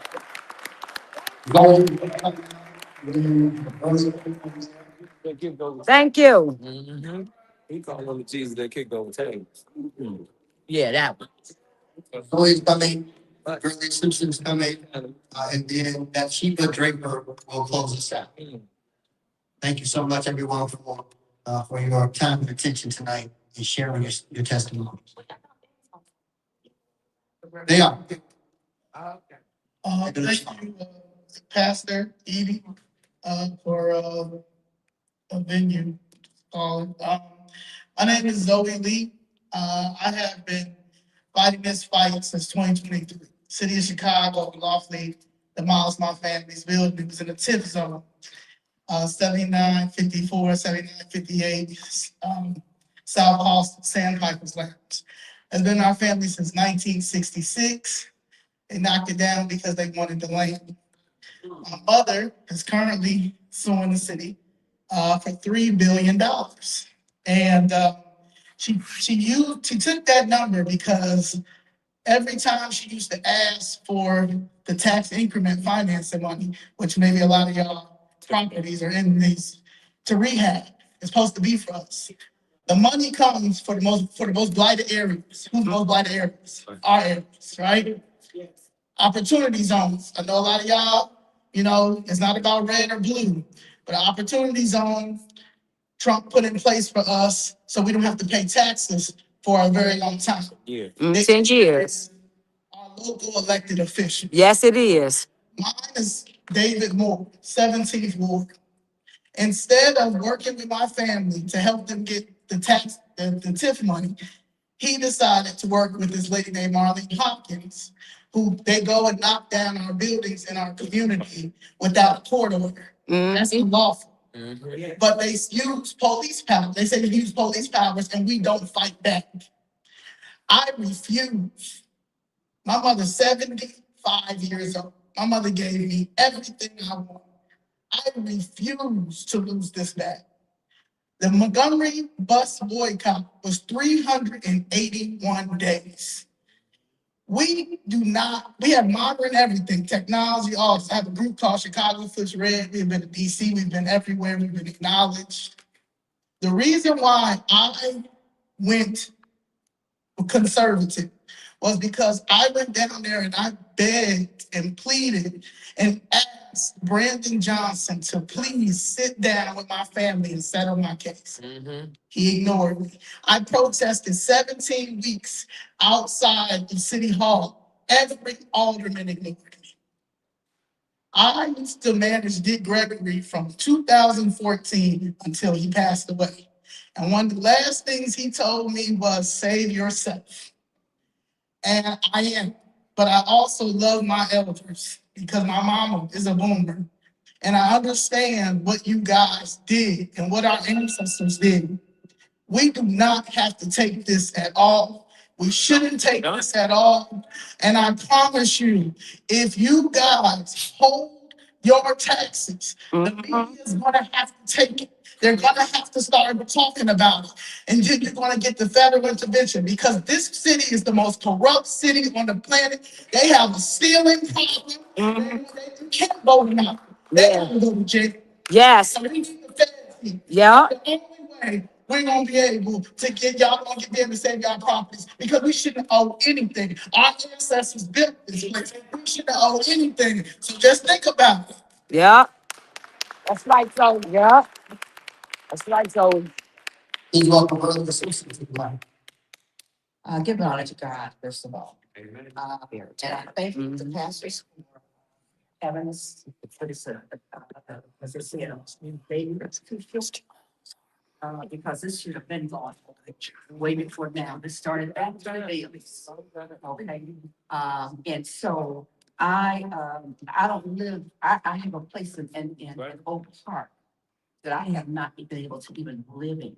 I still pay mortgage. I still pay taxes on it. Of course, my taxes got increased too, you know. And I've been to Collins High School for the seminars that they've had there. They had a different elected official there. I've been to various different places. I've been down to the treasurer's office, assessor's office, appeals office. I've been on the phone with them, talked with several different people, commissioner's office, you know. No answers for nothing. And handing my some of my forms they accepted, some they didn't.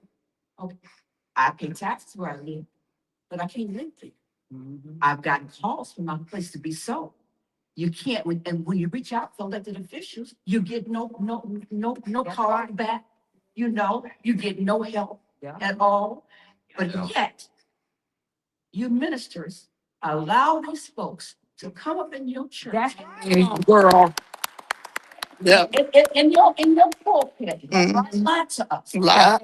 Yeah. Stop. That's it right there. Stop. It's time for us to take, I come from a mother who fought in the civil rights movement, Come on. who marched with Martin Luther King, who laid down in front of bulldozers, Rosie Simpson. If you look on the internet, you'll still talking about her. Yes, ma'am. From Bill Berry and all these other different people. Yes, ma'am. TWO and all these other work for Chicago Urban League and everything else, you know, and laid Browns, help laid Browns and stuff. But we can't get anything done. But you know what they did back then? They marched, they pulled together. And that's what we have to do. And so, and what happens is that we elect these elected officials act like they're our gods. Like you there. Yeah. And so we have to start taking a stand and taking our elected officials and holding them responsible. That's right. We put you there and before they can answer to us, you know. Yeah. And if- Public servant. Get them out. Get them out. That's right. Stop sitting. Stop talking. We do a lot of talking as black folks, So do. but that's all we do. We don't march anymore. You know, the ancestor, I was there when the assessor, when he was talking stuff at Collins. He had the same thing. He said, couldn't give no answers or nothing. And then he has his entourage that comes with them, look at you, look down at you, and they couldn't tell you nothing. You know, I talked with the commissioner in the appeals office. He couldn't tell me nothing, so he had to phone somebody named John. Come on now. We have no respect at all Nope. in our communities. So they do us any kind of way, shotgun. It did just come from, we can't just keep on blaming Brandon Johnson. It happened before Brandon Johnson, you know. But we're so ready. Now with these illegals. Not with these illegals. On that, let's Mm-mm. step up. Get up. Let's Get up. support our folks too, you know, and I know they're not perfect. Line got to do in this place. It should be like, but the thing is It's that coming. we got to get the word out, and the word did not get out in time enough for this. And so we had to pull together. We can't just count on the ministers to do it. We have to also pull together ourselves and get out here and do this footwork. Yeah, I wasn't. Testimony. Brandon Johnson definitely brought them They illegal. did it, but DC Our Lee, final- yes, he Our did. final testimony Yes, tonight, he and did. then we'll hear from our elected officials. We want to be good stewards of your time. We appreciate you. We started, basically on time, and we will end as close to our time as possible. Welcome Bathsheba to the mic. Thank you so very much. Good evening. I come from almost 30 miles away. So I don't live on the west side. I don't live in Inglewood. But my property tax went up $6,700. Now I want to explain what might have happened. See, a lot of people don't want to admit that a mistake was made. My taxes went up $6,700. I found out when I read the card that they did not apply my senior freeze. Okay. I went online and pulled down the document that said I applied for the senior freeze. They received it and approved it. A couple of months before, when I talked about the property taxes were going to be late, they said they had a computer glitch. Right. Okay, computers glitch. So now, like everybody else, I'm upset, right? I heard Maria Pappas say, don't worry about paying your taxes on the 15th, because on the 16th, you can apply for a payment plan with interest. And I'm like, but you understand what she's saying? Right. On a payment plan, paying back more money. She gets through. So I filled out, so I went to go do the certificate of error last Saturday. Last Saturday. Monday, when I came home, there was a letter in my mailbox from the Cook County Assessor that said, certificate of error has been received and filed. My property tax went from $6,700 to $292. God is good. And then something else, man came back and so back to bed. Did you sing? Did you sing your exam? I am. I can't give. Thank you, everyone. And we just appreciate all of the testimonies tonight from us, Right. from the people. I also have God positions, but I can't get just From our elected officials to the and, amount. Senator Collins, if you would, all right. Commissioner Stamps is going to start us off tonight and with reply and response. And so you're welcome to sit and come to them, however you want to do it. Will y'all please welcome, Commissioner Stamps to the mic. Come on, sir.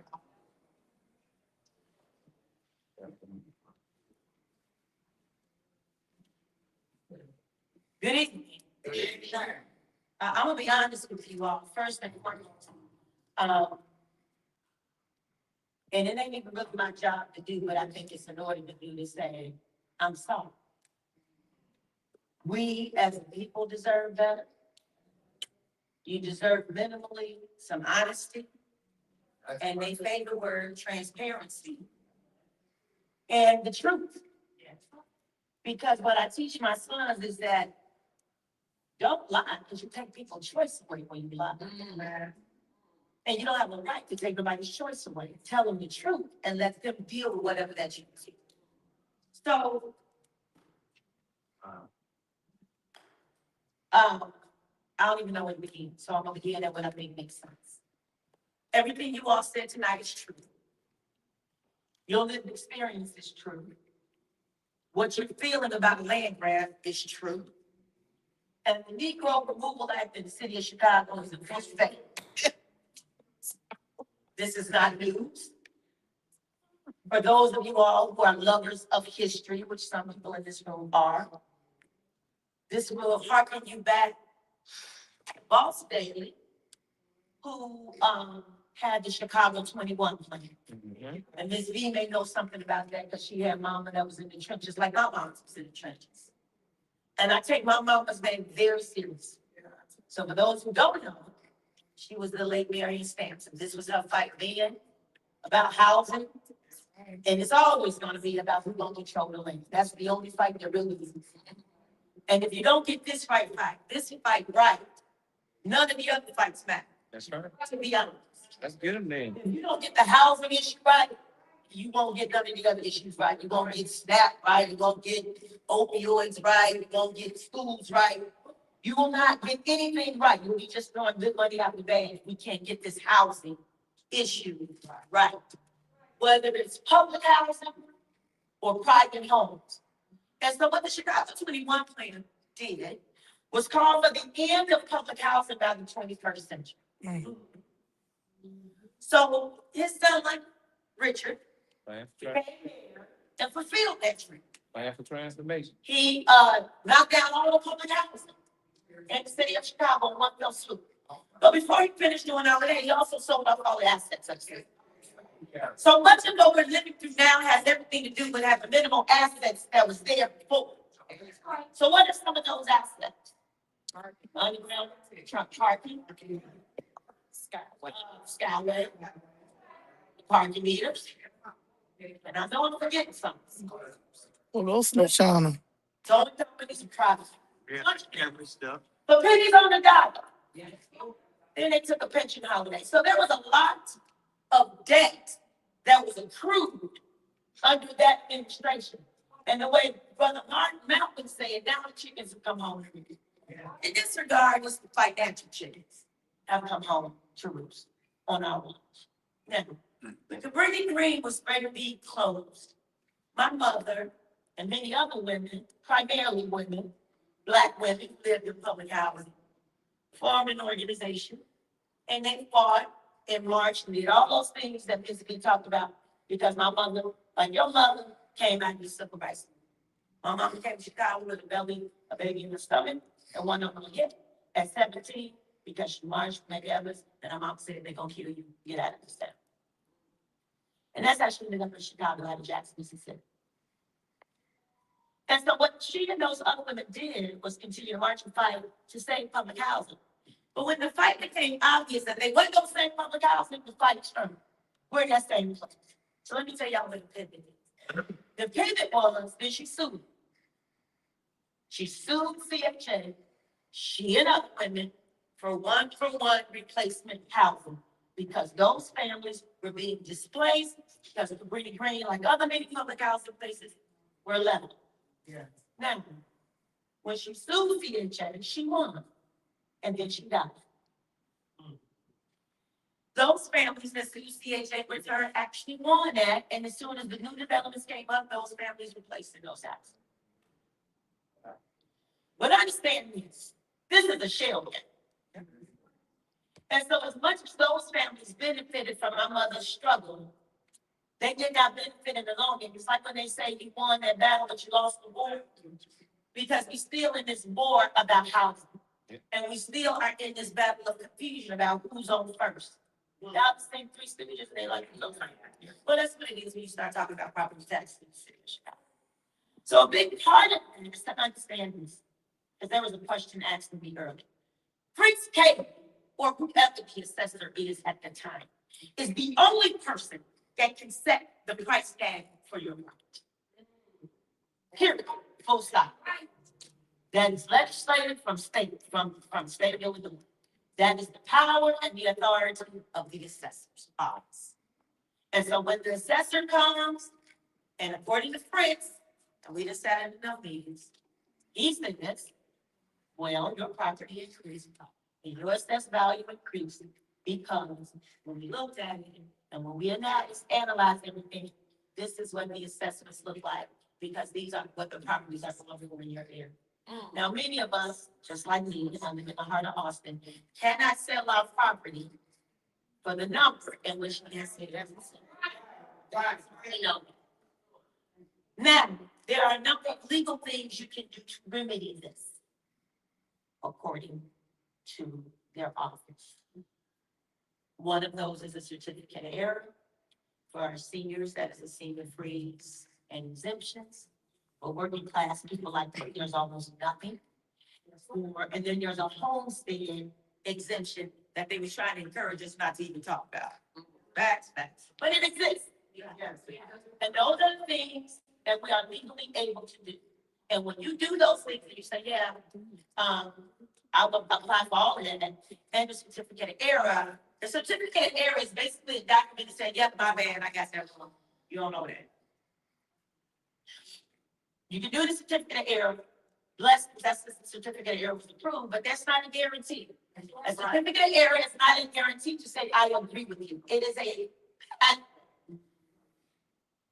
after the KD or whoever is in the office is the board of review. So you basically get 2 bites at the apple. You get to say the Fritz KD or the assessor. You can appeal that, and then you can go to a board of review, and then you can appeal it again. In either case, there's not a guarantee that they will agree with you. There are people who are more inclined to agree with you right now because we're in an election year. Y'all talk about yourselves back there. So that's what happens. Maria Pappas is the person who collects the money and then sends you out your bill that was linked. Yet no grace was given to us, but they was late. No thought out. And then she'll blame some other entities, mostly Tyler, but y'all saw those public documents of a computer glitch. And so there's enough blame going around, and there's enough kicking up the can, which is why there's amazing pastors trying to bring them all here so that you can hear what is the chain of command and then get to a resolution. They are not here, and I'm gonna do the best I can to explain it. And I hope I've done that. And I'm gonna send these brothers a flow. I created a flow chart. I asked for one, they gave me one, so I created one of who's responsible and when do they kick in. Right? This is the other part to that. We are the only ones feeling the brunt of it, right? That's my And so those are all the legal things. Now, this is what I want you all to walk away with, because I heard the spirit of fight in this room. Yes. I also heard the disappointment of not enough people being in this room. Yes. And I also heard the reasoning why they may or may not be in this room. But my people said, don't be contentious, so I'm not gonna do that. But this room should be full. And the same methods of communication were used. And I'm gonna leave it at that. Now, this is what has happened in the past, and I think this is what you all need to be aware of. And this is the point upon which we can fight. During COVID, Fritz Katie was the assessor, and he unilaterally changed and reduced the assessed values of whole communities. Not one by one, not 2 by 2. He level set. He did it again, so he set a precedent. It was not well popular, but could it be done? Yes, and he has the authority to do it with the swipe of a key. There's a community on the North Shore that is built on a floodplain. Those residents got a high property. Yes, am I correct? High property assessed value. Their properties were assessed high. They got their bills. They complained and wrong. They said, this is not fair. We build on the floodplain. We go flood. He cut it. Unilateral. Twice. Make them do it then. So he did it during COVID. He did it to the community, which I cannot name, and I don't want to name the wrong community, but it's on the North Shore, very wealthy community. Thank you. Cut it. I simply said, do for them, do for us what you did for them. We kept getting heard, getting told, I'm not doing anything illegally. I said, you're giving the impression that we're asking you to do something. Nobody here is asking me to do anything illegal, but we are asking you to do for us what you did for them. Make them do it. So, unilaterally, go to the hardest hit communities and reassess them. Give them a certificate of error, because I asked, when these properties started trending upward, could you have done that thing? Yes. Yes, he could have. So we in a situation right now where it's not about whether somebody could do it. It's do they have the will to do it. That's right. And nobody ever has the will to do what's right for Black people. So stop waiting for it. Anything black folks ever got in this country ever is because we took it, we demanded it. Let's make them do it then. Not one single solitary thing, not even chocolate milk and school, was given to black folks because that's something we wanted or deserved. So stop with the idea that somehow or another, a country that made its, that a country that stole it from indigenous people Oh, my God. and built it on the backs of slavery. And then when it got immigrants to maintain it, it suddenly want to find the wherewithal, their spiritual conviction to do what's right. Then let's cook them then. So what God. my conviction is, Oh, my God. Immigrants. you all have, Oh, my God. you all have, we have a precedent that was set in this county for some result. The question becomes, do you and are we ready to turn that heat up to apply that kind of pressure? Hell yeah. We did it before, so that means it can be done. This is the second thing. There's another person running for the job, and I told him, go get him. Go talk to him. Go talk to Patrick Allen. And the reason I said it, go talk to Patrick Allen, is because if Chris is saying one thing, and this is the man who wants the job, then go talk to the man who wants the job. Right. That's what you gonna do different. Right. And Patrick Allen, don't hold y'all dreams on these people. But what he did say is, yes, Fritz, when the show come up again, can indeed give to entire communities a certificate of income. However, this is the part from that action. People levy, entities levy, and they're expecting payment to pay for parks, schools, libraries, districts, whatever. That's where that money goes. So if that money is short, it's going to be a ripple. Forensic audits. Forensic audits. Information. I said that's what the first to do. The collateral fallout or the consequence of doing what's right and wrong with people is for you to resolve. That's not us to resolve. Because when we did it in New Trier and you did it in the COVID, it was not violent. But you did it. And so that is what is before us in this moment. And Pastor Hatch said this in the beginning, and it's true in the end. You have one tax, you can pay it and take it, you can buy. Those are the choices we are making. Also, and very few people is talking about this element of it, I think it's significant. The tax bills came out late. Yeah. They still wanted them back on time. A very short window. And I think there's also a demand to put forward to demand that the same grace is given to the residents of Cook County without being penalized Yeah. to reconcile this bill. I believe that's just decent and in order. Revolution. But again, unless that demand and the pressure of that demand is felt, then the expectation is to take it. And these entities treat us like they treat us because the response is not swift, immediate, and the pressure is not felt. And so we, as a community, we as Black people got to decide which side out here. And we got to decide how serious we are Black hands. about addressing the issues that are before us. Now, as a Cook County Commissioner, you all need to know that each office that I just named are separate elected offices. The Board of Review is a separate elected office, assessor, treasurer, all and commissioner. All of those are separate elected offices.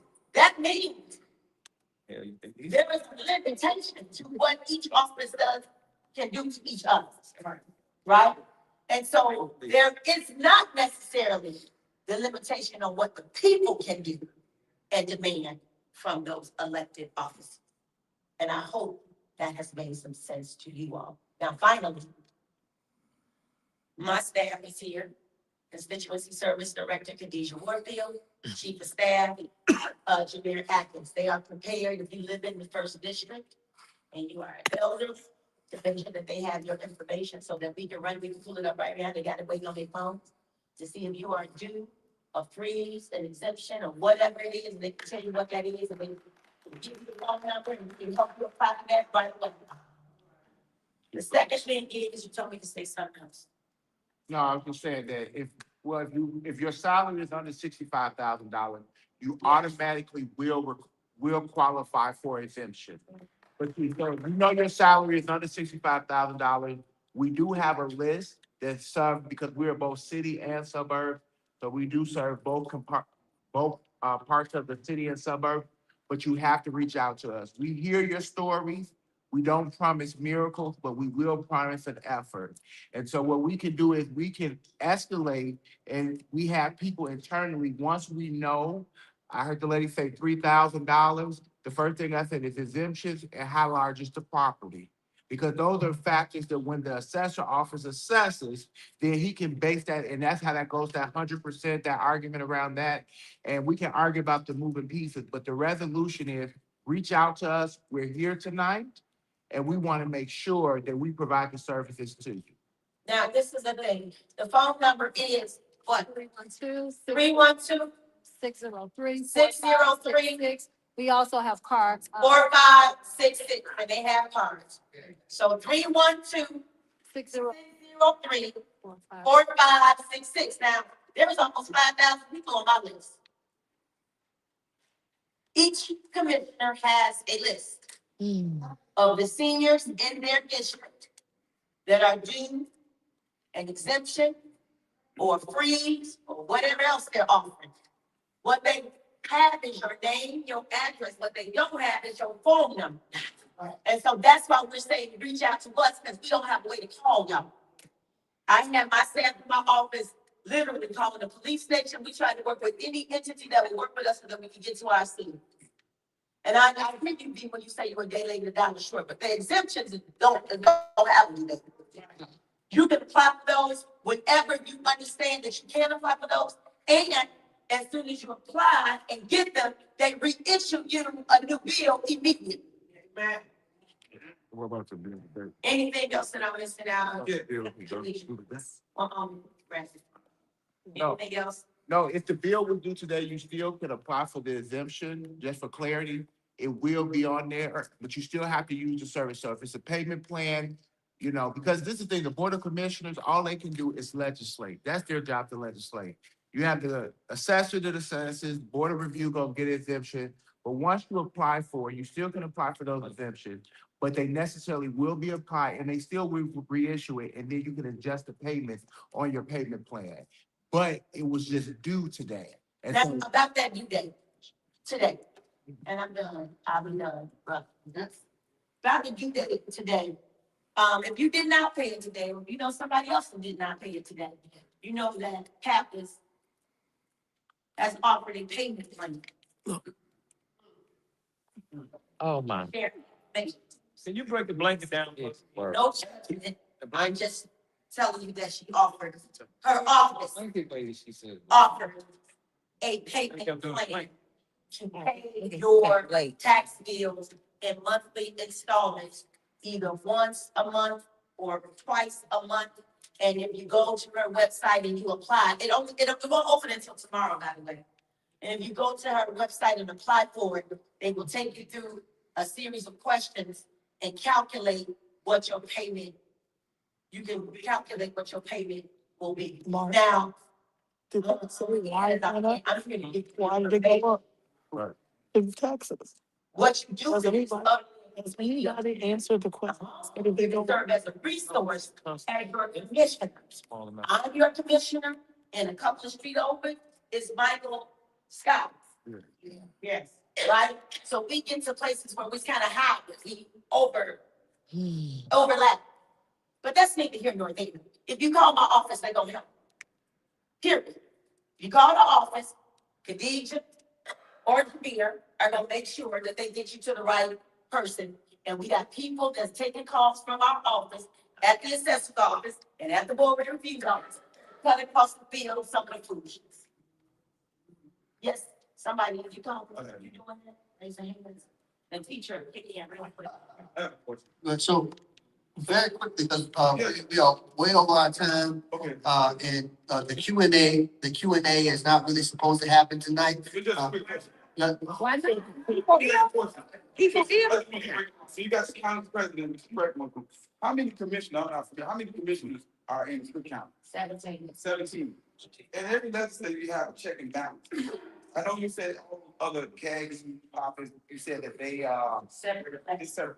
Now, with the commission, called commission, if you guys voted against them, told them as a commissioner, you go by health, you go by school, et cetera, et cetera. No schools, but that's. Yeah, you know, as a commissioner. No, we can be exact about what, we're going to be exact about what we are, because a part of this discourse, one moment, Ray, I'm gonna let you later. But a part of this discourse is misinformation. That's what I'm asking. And so I'm not gonna trifle with misinformation. I'm gonna say what I know to be sure. What I don't know to be sure, I'll let you call me while I research the answer. And I'm not gonna stalk your days. But I just want you to be clear on that, because you said whatever, it's not whatever. It's what I know we can do and what we can't do. But go on. So what I'm asking you is, the power of, you said 17, right? 17 commissioners, plus, the president is perfect. If all of them stood in front of Keg and Packer and said, hey, enough is enough. Right. You gotta do, how does that look? How does that work? I don't know how that looks, because that's a separate elected office. That's a separate elected office. So I don't know how that looks. Everything tried.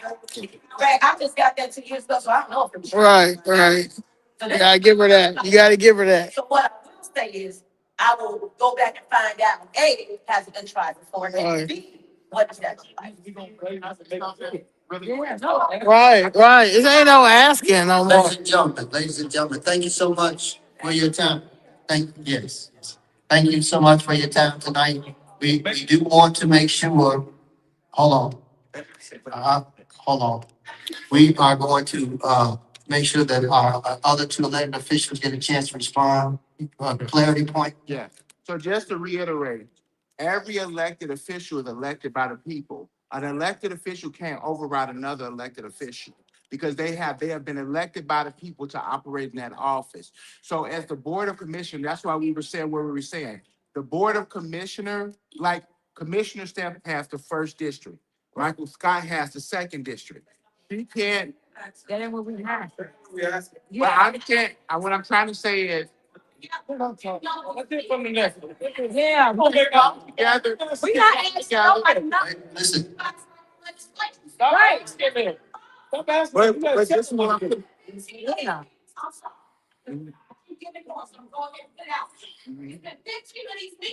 Right. This is nothing new. Right. People come to these meetings and they don't ask information from me. Right. And that's why we. If she does not have to answer that, support. We're not mad about that, but when can we get an answer? Because these taxes are new. And you know, the average single is gonna be like, you know what? I'm gonna make sure this gets paid. And then they're gonna go without eating. They're gonna go without medication. We can't keep having 15 meetings and not getting the time. And that's why. let's welcome, No, it's not. We're not saying. let's welcome, thank you. But we're Thank saying. you. We got you. You've answered, yeah. Thank you for that, Princess Shaw. For those that don't know me, I'm State Senator Lakeisha Collins. I represent the 5th Senate District, which we're sitting in part of the district. I said thank you to Princess Shaw because you are one of the strongest advocates on the west side that I've had the pleasure to work with. And I know that you have brought our seniors to a lot of these spaces and helped them personally fix their tax bills and get these questions answered. I think a lot of the problem is we play politics when answering questions. I'm not going to sugarcoat anything. I'm going to be very careful about how I talk because I am in a church. Sometimes I will use the best language when I'm fired up because it is, it's disheartening to hear these stories tonight. But these stories are nothing new. There's always been a problem in this state, in this city, in this county, and in this country. And we know that. I'm not a homeowner, but I understand what homeowners are going through. I am a renter, and I think renters should be in this room too, because what happens to you, it happens to them as well. And they have been They have been doing this over and over and over again. And it is intentional why a lot of you don't know some of the roles that we have. So when somebody like me is knocking on your door off election cycle, answer, because I want to hear from you. Because I'm trying to explain to you what happened in that legislative session. So one thing that I did do prior to what we just saw that happened to all the property tax bills was I passed Senate Bill 262, which raised the cap for seniors that were at 65,000 to 79,000 for those exemptions.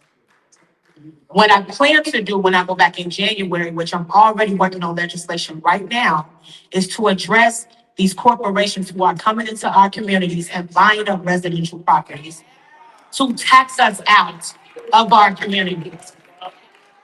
And then I'm working with the tax doctor. It's in the LRB. It's not a bill number yet, but once we get it, you're talking about BlackRock, you're talking about Wells Fargo, all of them. I mean, they've been in existence. Wells Fargo, I keep letting them rock So I'm gonna get a target on my back. I already got one. Get another one. Hey, let's stay focused. But the reality is that a lot of us don't know about those things because we don't talk to each other and because we have been intentionally left in the dark. And if we don't know what each other do in our positions, we're gonna always give you misinformation. Because the state is not over Fritz Katie when we do legislation when the assessor comes down to Springfield. So I don't run Fritz Katie, he's an elected official. That tax bill that I just talked about is one of the pieces that he introduced. There's more work that needs to be done because it's not just our seniors or people with disabilities or veterans that are hurting. It's regular working people like all y'all in this room, and they have done nothing to address that. Nothing. So when I was telling you to vote, sister, it's more than just voting. It's talking to your neighbors, bringing them to these meetings, going to these offices, rallying in front of them, coming to Springfield where policy is made. There's a big disconnect amongst the Black community in Springfield, which is why a lot of stuff been getting over your heads because of transportation, lack of involvement, intentionally. But since I've been in office, we have been increasing numbers in Springfield. I've always invited people to come down. We took bus loads down, sometimes take one Black Caucus chairwoman. Talk to her soon. Even though people said that's not a place to rally, that's the people's house, you should always be down there because that's where policy get pushed through. Another thing that I'm going to address is the scavenger sale. So when I first got to Springfield as a state rep, I was able to pass a bill to attack the percentages that a lot of these scavenger sales folks get when they bag your property taxes. It was at 32%. I was able to get it down to 18%. We need to get rid of it totally. Because that's another way in how they push our people out of our communities. And on top of that, a lot of our seniors are living in homes and buildings that are almost about to break apart. Porches are falling through. Because when you go to the city of Chicago for the roofing program or anything like that, you get ran around in circles. There's not enough investment going into that. No disrespect to my alderman who's sitting here. But I've been through those processes because I handle more issues in that area than anything else. So we need more investments there. So I'm working on helping to get some more funds towards that, which I tried to pass the bill that died. I tried it 3 times to help our seniors. It's the legacy bill. I forgot the bill number. I'm sorry. But I tried to pass it in the House 3 times. And what that bill was going to do was help seniors get a pot of money to help put repairs on their homes. I'm looking to reintroduce that bill. And then I'm just going through this because I was listening to a lot of you. The pilot program with Tax Doctor to look at how do we stop paying our education system through property taxes. Exactly. There are other states that have gotten rid of that. We still do that practice here. That's problematic. So it's just a study, but they gonna get me. Can I say here at church? Okay, I already said it, God forgive me. And give me a lot of problems. So that means that y'all have to really rally around that, for real. A lot of the times advocates ask us to carry bills, but there's no voices or foots behind us. So they leave us stranded. And then we're defeated before the bill can even get out of committee or get heard.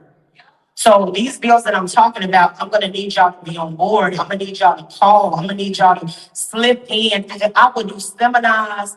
I do town halls already to teach you how to slip in support of these bills. Because the more numbers of supporters on the bills, the better chances that they'll get on the board and we can vote on it and pass it. Because when you're doing things like this, when you're unraveling a lot of this systemic stuff, you're messing with people's money. That's why they don't take money from developers or corporations. And then we have problems with these CBAs when we talk about new development. I'm for development, but not displacement. Community bargaining agreements. And it was something else, that 1978 California law. I like it, but there was some positive and negative effects to that bill in particular. There are people that still like it. There's some who don't like it. We can talk more about it. I definitely want to meet with you to figure out if we can do something like that here in the state. And then one last thing too,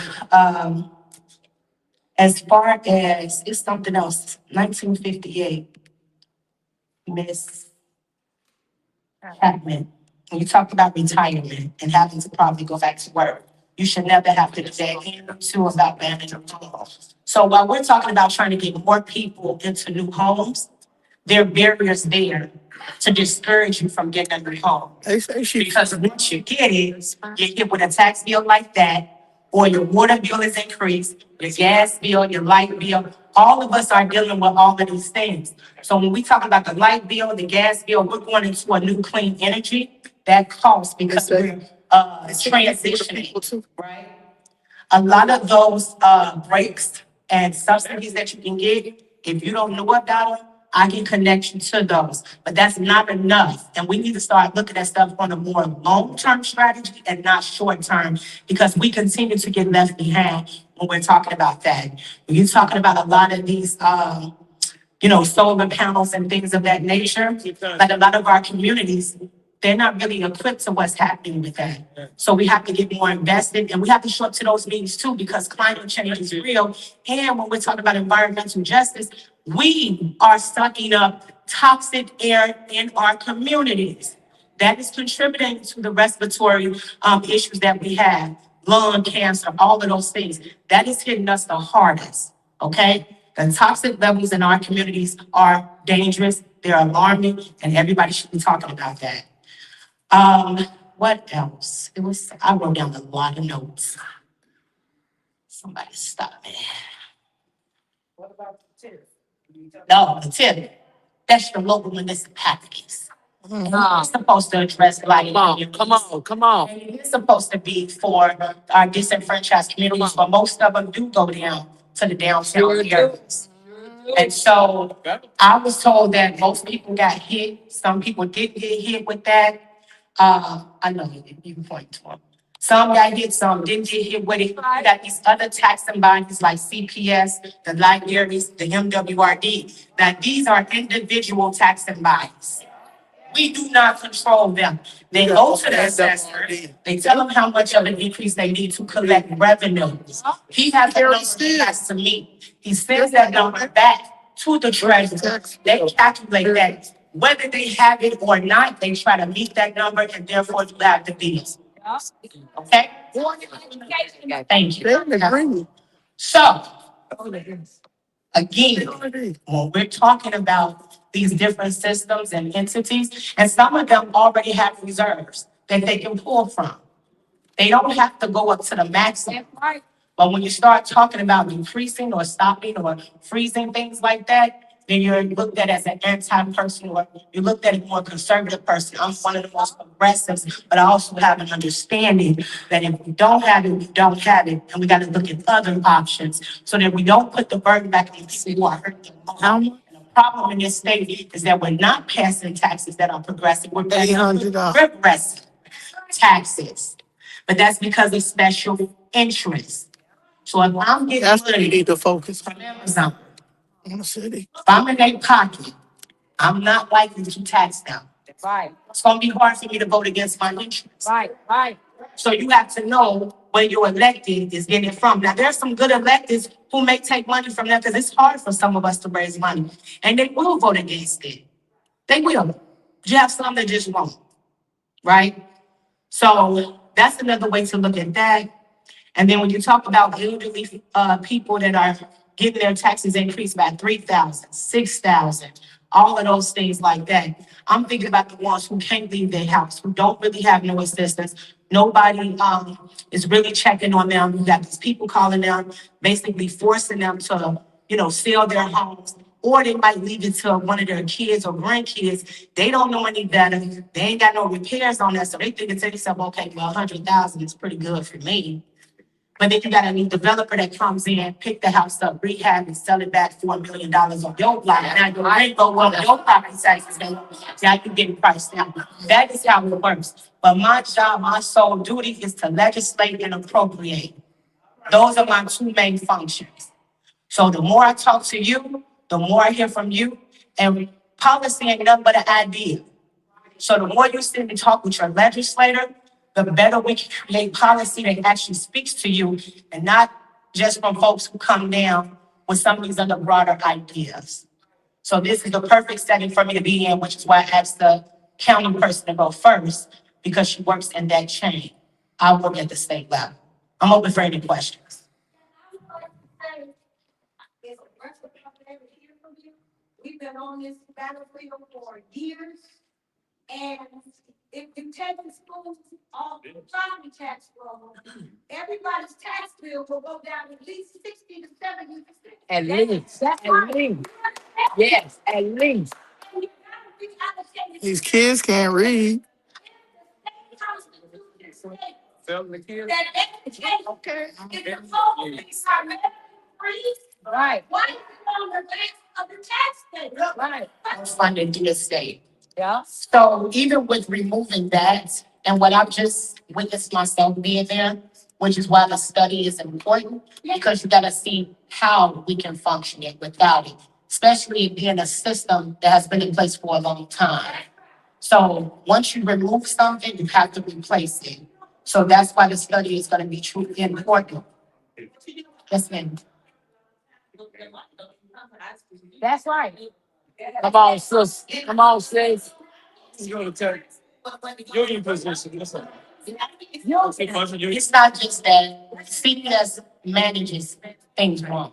So we've seen what. They be stealing. And where they need to go. But that's a whole nother conversation. But they just now, so we, let's not do that one. Come on now. It's CPS and. Yes. Because I think people got taxed twice Yeah, on their bills with that. The Board of Education. Yes. Right, that's the first line that says to the Board of Education. That's the first line. And the second line, it says city. Do basic math and my community. Yeah. Yeah, the first line is Board of Education. The second line is City of Chicago. Right. So that's why I said it got taxed twice on there. Some people didn't get that. Yeah. I did. I know they don't say mental health. He know what it. I know they don't say mental health on there. You was gonna say something? Yeah, they taxing for mental health too. So what I wanted to say, and I wasn't really. I gotta get a picture of this. Just take a picture. Commissioner, when I asked that. Correct. I already know it's Katie. I asked. See mental health. The last one. So one action that we need to take, everybody, is to have him to freeze the process. Now, I heard Pastor Patch talk about the freeze, to freeze the entire process, but then go back and spread the pain evenly. Okay? Across our 77 neighborhoods. Yeah. What you're saying. Because right now, that $500 million is only being concentrated in a few communities. And nobody is really zeroing in on that. Now, again, the same corporations who say that, well, we need these tax freezes are the same ones who are going to use those TIF dollars and all those dollars to redevelop. They're going to use it for multi purposes. And all the men know better, knows better on this one. when they use the word porting, can you break down what porting is in terms of this money over here in the Midwest TIF being used on the Gold Coast or wherever they decide to use it, the West Loop or whatever, the porting. See, we got 60 So seconds. I'm gonna get a microphone to the alderman, but what I will say before I close is, no matter how many people in the room, this is still a good showing, because you showed up. We're gonna have cranky. So word of mouth is important too. So you should talk to your folks in your community and let them know about what happened tonight. Get them charged up, get them on board as well. Because again, it's gonna take us to save us. And work with your elected officials. The folks who were invited here tonight did not show up. I know. We showed up though, right? And so I'm gonna keep showing up because I know that there's a role that I can play.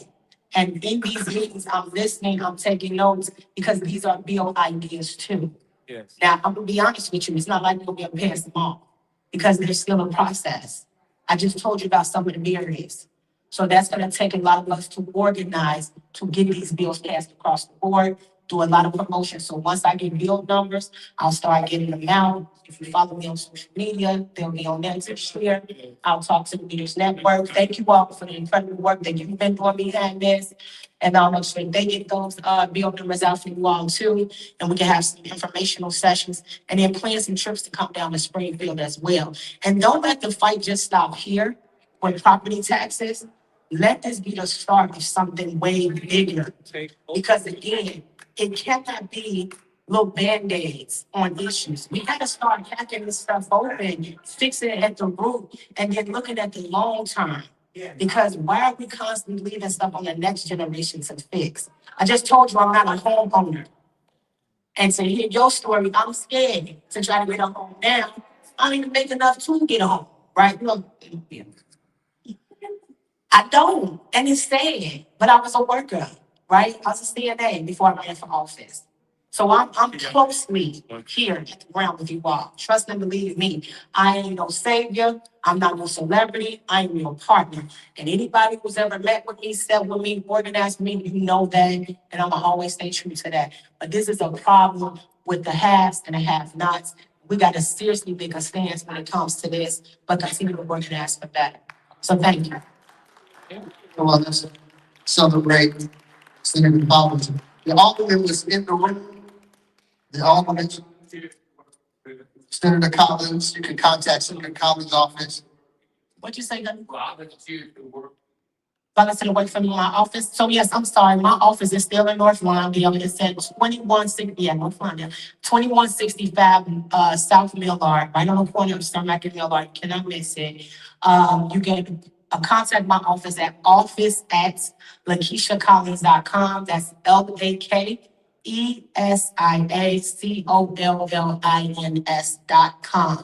You can email me or you call my office 312-298-9181. I'm in Springfield from January 13th till May 31st. I come home every now and then, depending on session. On a Friday, I go back on Monday to prepare for a Tuesday. When I am at home, I'm home from June until October. I go to Vito for a couple of weeks, and then I'm home again, and then I leave again. I'm a part-time legislator.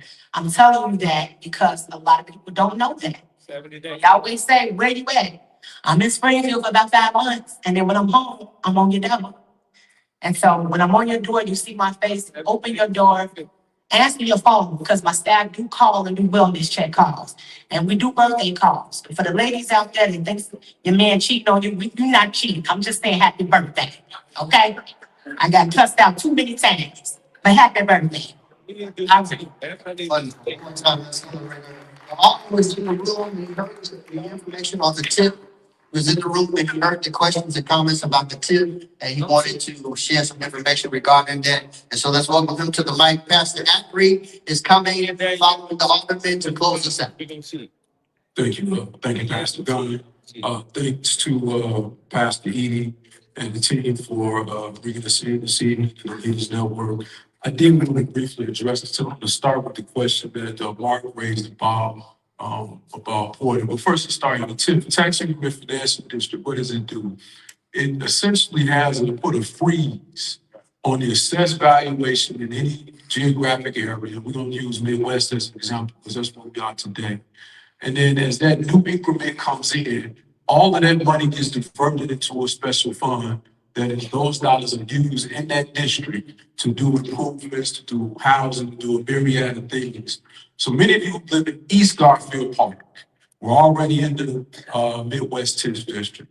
Those that live in West Garfield Park were added to the Midwest TIF district about 4 years ago when the district was extended beyond its original 22-year point. The point you raised about porting. Porting is when a district touches another district, you're able to exchange funds between the two districts. And for example, in Midwest, which is the bulk of the West Side, resides in this Midwest, we ported funds between the Midwest, Holman, Arkansas, which is right on the other side of the bridge, Chicago Avenue, Central Park, which is a little north of Lake Street, the Kinsey Industrial Quarter, and then the Ogden Pulaski TIF District. So these are areas all right here on the west side of Chicago that these dollars have been kind of shared between. Primarily in the Midwest TIF District, the bulk of the money in the Midwest TIF District is going toward housing. We talk about new housing developments that you were seeing in the community. Actually, the one that's literally across the alley from here was done with TIF money. The new one at Fifth Avenue and Kenzie, big chunk of TIF money has gone in. Several projects throughout the community. That is where the bulk of our dollars have gone in because of the issue, the crisis of affordability in the community. The second largest number of people that's got money has been our schools. So a lot of the maintenance and a lot of the capital work in the schools. His pants falling off of him. Have been done with our with $10 in the community. Worked as Collins, Penn, Fraser, Chalmers, Sumner, Marshall, Johnson. All of these schools are capital improvements that you've seen in some of these schools are primarily been funded by $10 in our local community. The next largest group has been our park districts. Right now, you see even in Garfield Park, in the process of redoing a lot of things in the park, new baseball fields, new football fields, new lights, new streets, new everything that's going on in the park. So these dollars are being basically pulled together from the local tax dollars. Instead of those dollars going to other taxing bodies, that dollar is staying right here in this community being utilized to build and do things in the community to address a myriad of issues and challenges that we face as far as from a capital perspective. And then the next part has been our infrastructure, streets, lights, things of those nature. So those have been the primary users of TIP monies primarily here in the Midwest, in the Midwest TIP district. They talk about sending money from here to downtown. No dollars leave Midwest and go downtown. I'm gonna be very clear with that. Right.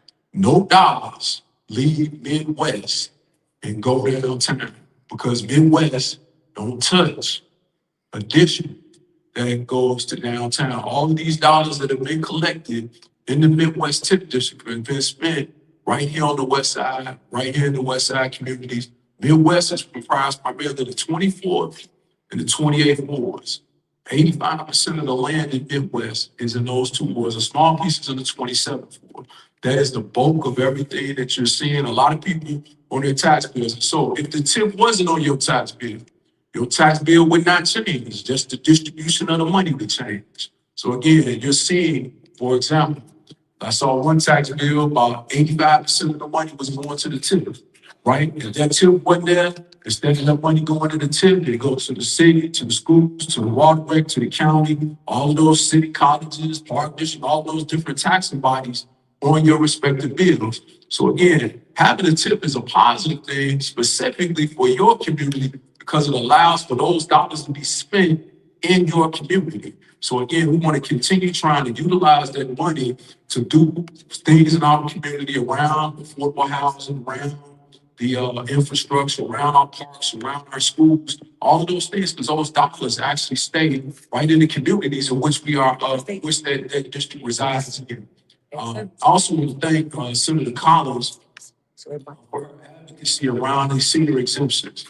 Many people that we're talking to, just like Commissioner Stamps, she got a list. I just got a list yesterday with 500 names on it. that we'll be reaching out to. These are individuals who in the past had a homeowner's exemption, a senior exemption, or a senior freeze that does not have those freezes this year.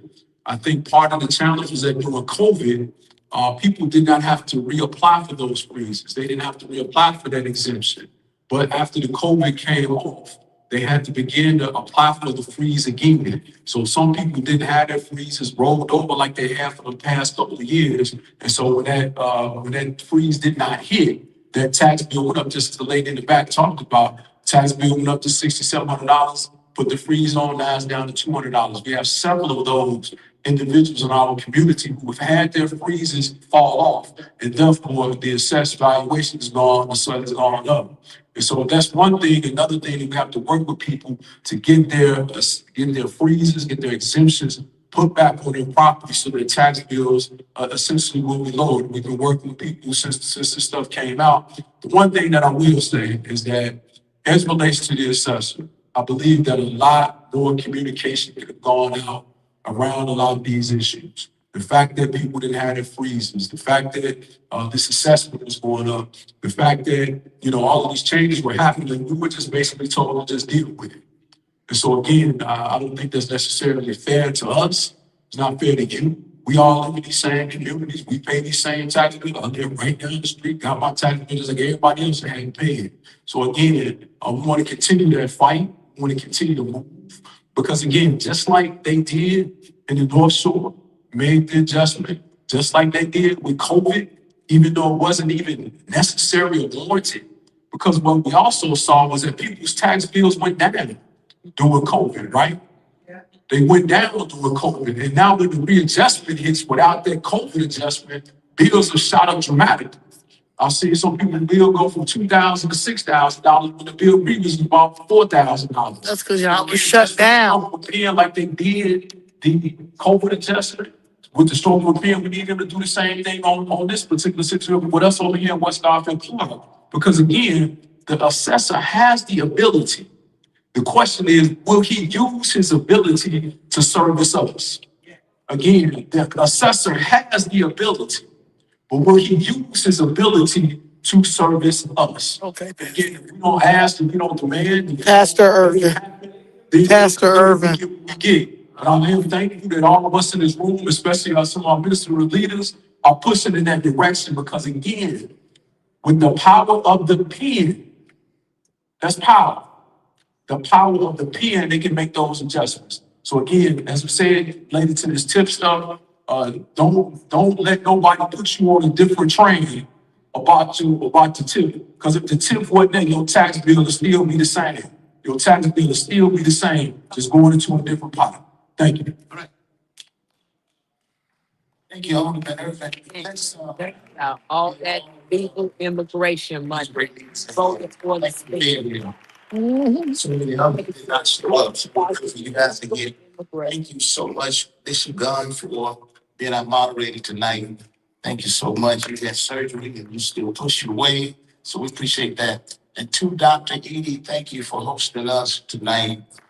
And you give him a big hand. I was listening to the alderman and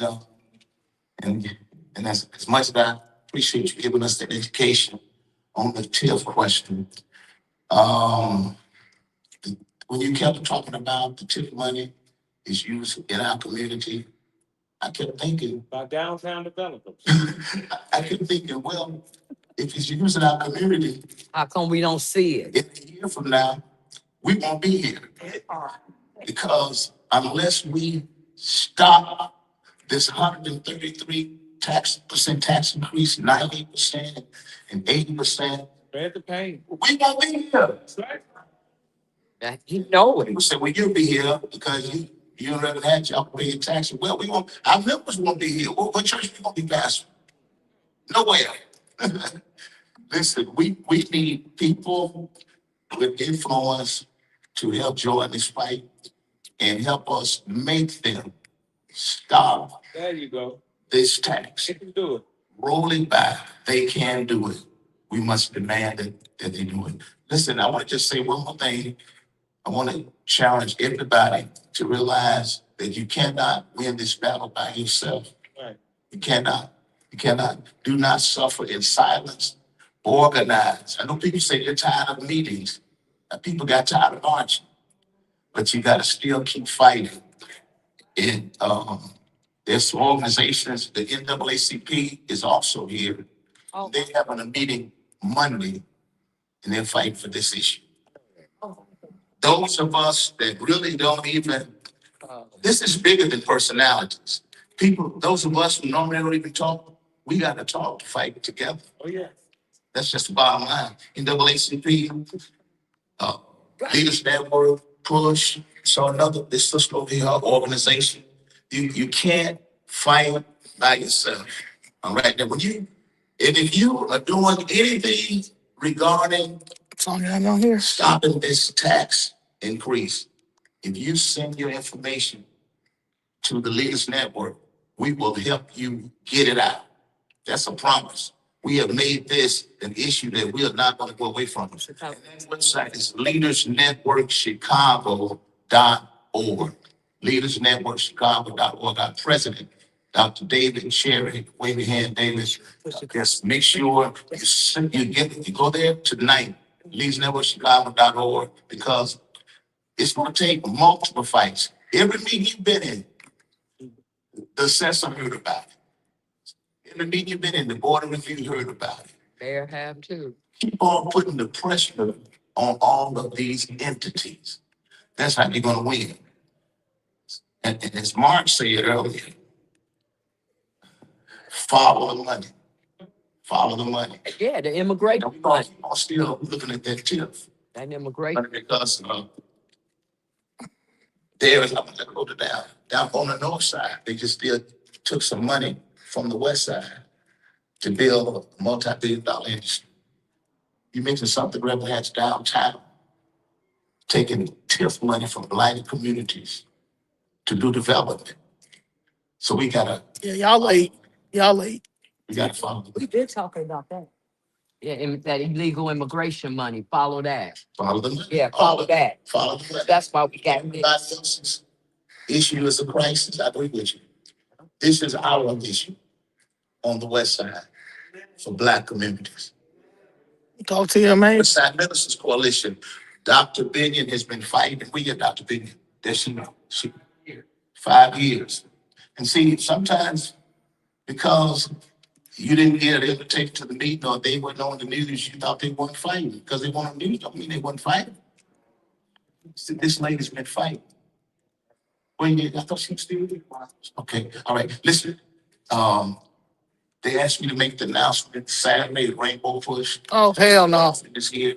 Rainbow. Doesn't matter how you feel about that organization or how you feel about any family, they are fighting with this issue. No, they're not. Asking for help. We asking for help. Yeah, they don't help. Right. Yeah. Right. But anyhow, Reverend Thurston. Yeah, anyhow. The location, the time, all of that for Saturday. What are they doing? They don't care. They don't. 9:30 East 50th, 10 o'clock. All right. God bless you. Let's stay. It's been a long day. God bless you. I'm leaving. I don't want him to. The Lord, I don't want nothing. I don't want nothing. the Lord lift his countenance upon you and give you peace until we meet again. Can every heart say together, amen? Amen. Amen. Right. Right. Email. Yeah. I heard this say, You know, I got two things. Hey. I'm gonna get with Tom. That's all right. Yeah, 'cause ain't nobody got time for this. Ain't nobody got time. Ain't nobody. Hey, how you doing, beautiful? I mean, look at y'all. Appreciate it. I know that's not. Take a picture of me. Okay. About. Okay. Yeah, I'm gonna take my leg. Ain't gonna take this is y'all gonna have to revolt. Remember when they just got tired? Yeah. It's about Rainbow Push. We been trying to get pushed out. NAACP, they all stood with the illegals. Now they ready to stay with y'all. So just want to shake your hand. I'll be seeing y'all on Facebook. Thank you. Watching y'all podcast. All right. I like that. Hey, go red. Right, because at this point, But you see, they didn't have no solution. Everybody they blame. Everybody said. Everybody. they don't want to talk about them illegal immigrants. That's what y'all paying for. Why? That's why the lady said, "What we gonna do?" Y'all saying the problem, but we ain't got no solution. I know y'all don't. Needing you to act like old Chicago. Yeah. Y'all be seeing that. Okay. Yeah. Yeah. Go ahead. Call me back, man. I came here with you when you dropped off that stuff. Yeah, I know. Yeah, I was telling them when I pulled up. I had to let him know. He the only one let us. What are you saying? The thing is, you remember? Oh, this guy. Brother Easy. Yeah, he's nice. He might be the only last good pastor. Huh? Oh, yeah. He might be the only good last pastor. How you doing? Hey, how my friend doing? Tell her I tried to call and she didn't call me.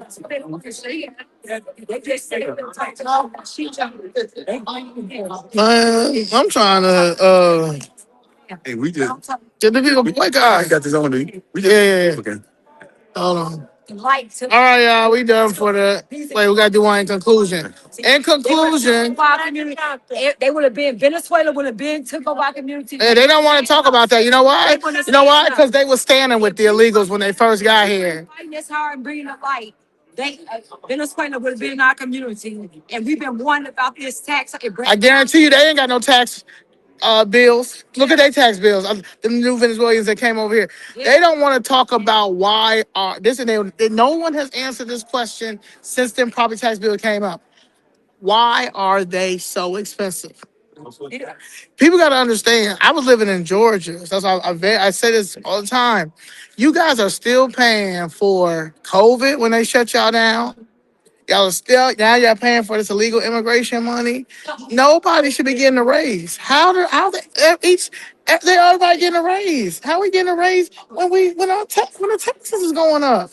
We literally are getting pushed out. And you know, my brother had predicted this in the 1990s. So they're gonna try to push us out of the property on the side. They want to come back. The developers, they take the housing up to $500,000. You can't buy it. The only thing you gonna rent, you gonna have to rent or be in housing. You ain't gonna be able to buy it. Yeah. Be able to buy it. But I'm a homeowner. I've been over there. My parents got property since '59. Yeah. I'm tired and I'm hanging on to that. See? Yeah, thank you. We gonna get it together. And because all they gotta do is a forensic audit. And they don't want to do that because then they would have to talk about all the money that they used and they're gonna have to give that money back. They don't want to talk about that, but they're gonna have to. They're gonna have to. Okay, I'll be posting. Okay. Okay, thank you so much. I like these calls. All right. In conclusion, what you gotta say? What you gotta say? In conclusion. You don't got nothing to say, Danny? Danny. Danielle Carter. You have anything to say before I No solutions. I told you we're not asking no more. We're not asking anymore. If we didn't cause that fuss, another country would have came over, set up shop, and we would have been pushed out. They don't care. I mean, come on, they knew this. They knew this. Brandon Johnson tried to raise your property taxes $300 million, and they had to shoot it down. That just lets you know where they at. Nobody is playing this game no more. They want to appease us, and then we're gonna forget about it because something else gonna come because election time. And I refuse to let them blame it on Trump. Trump wasn't even around. So no. So y'all can be mad at Trump for something else.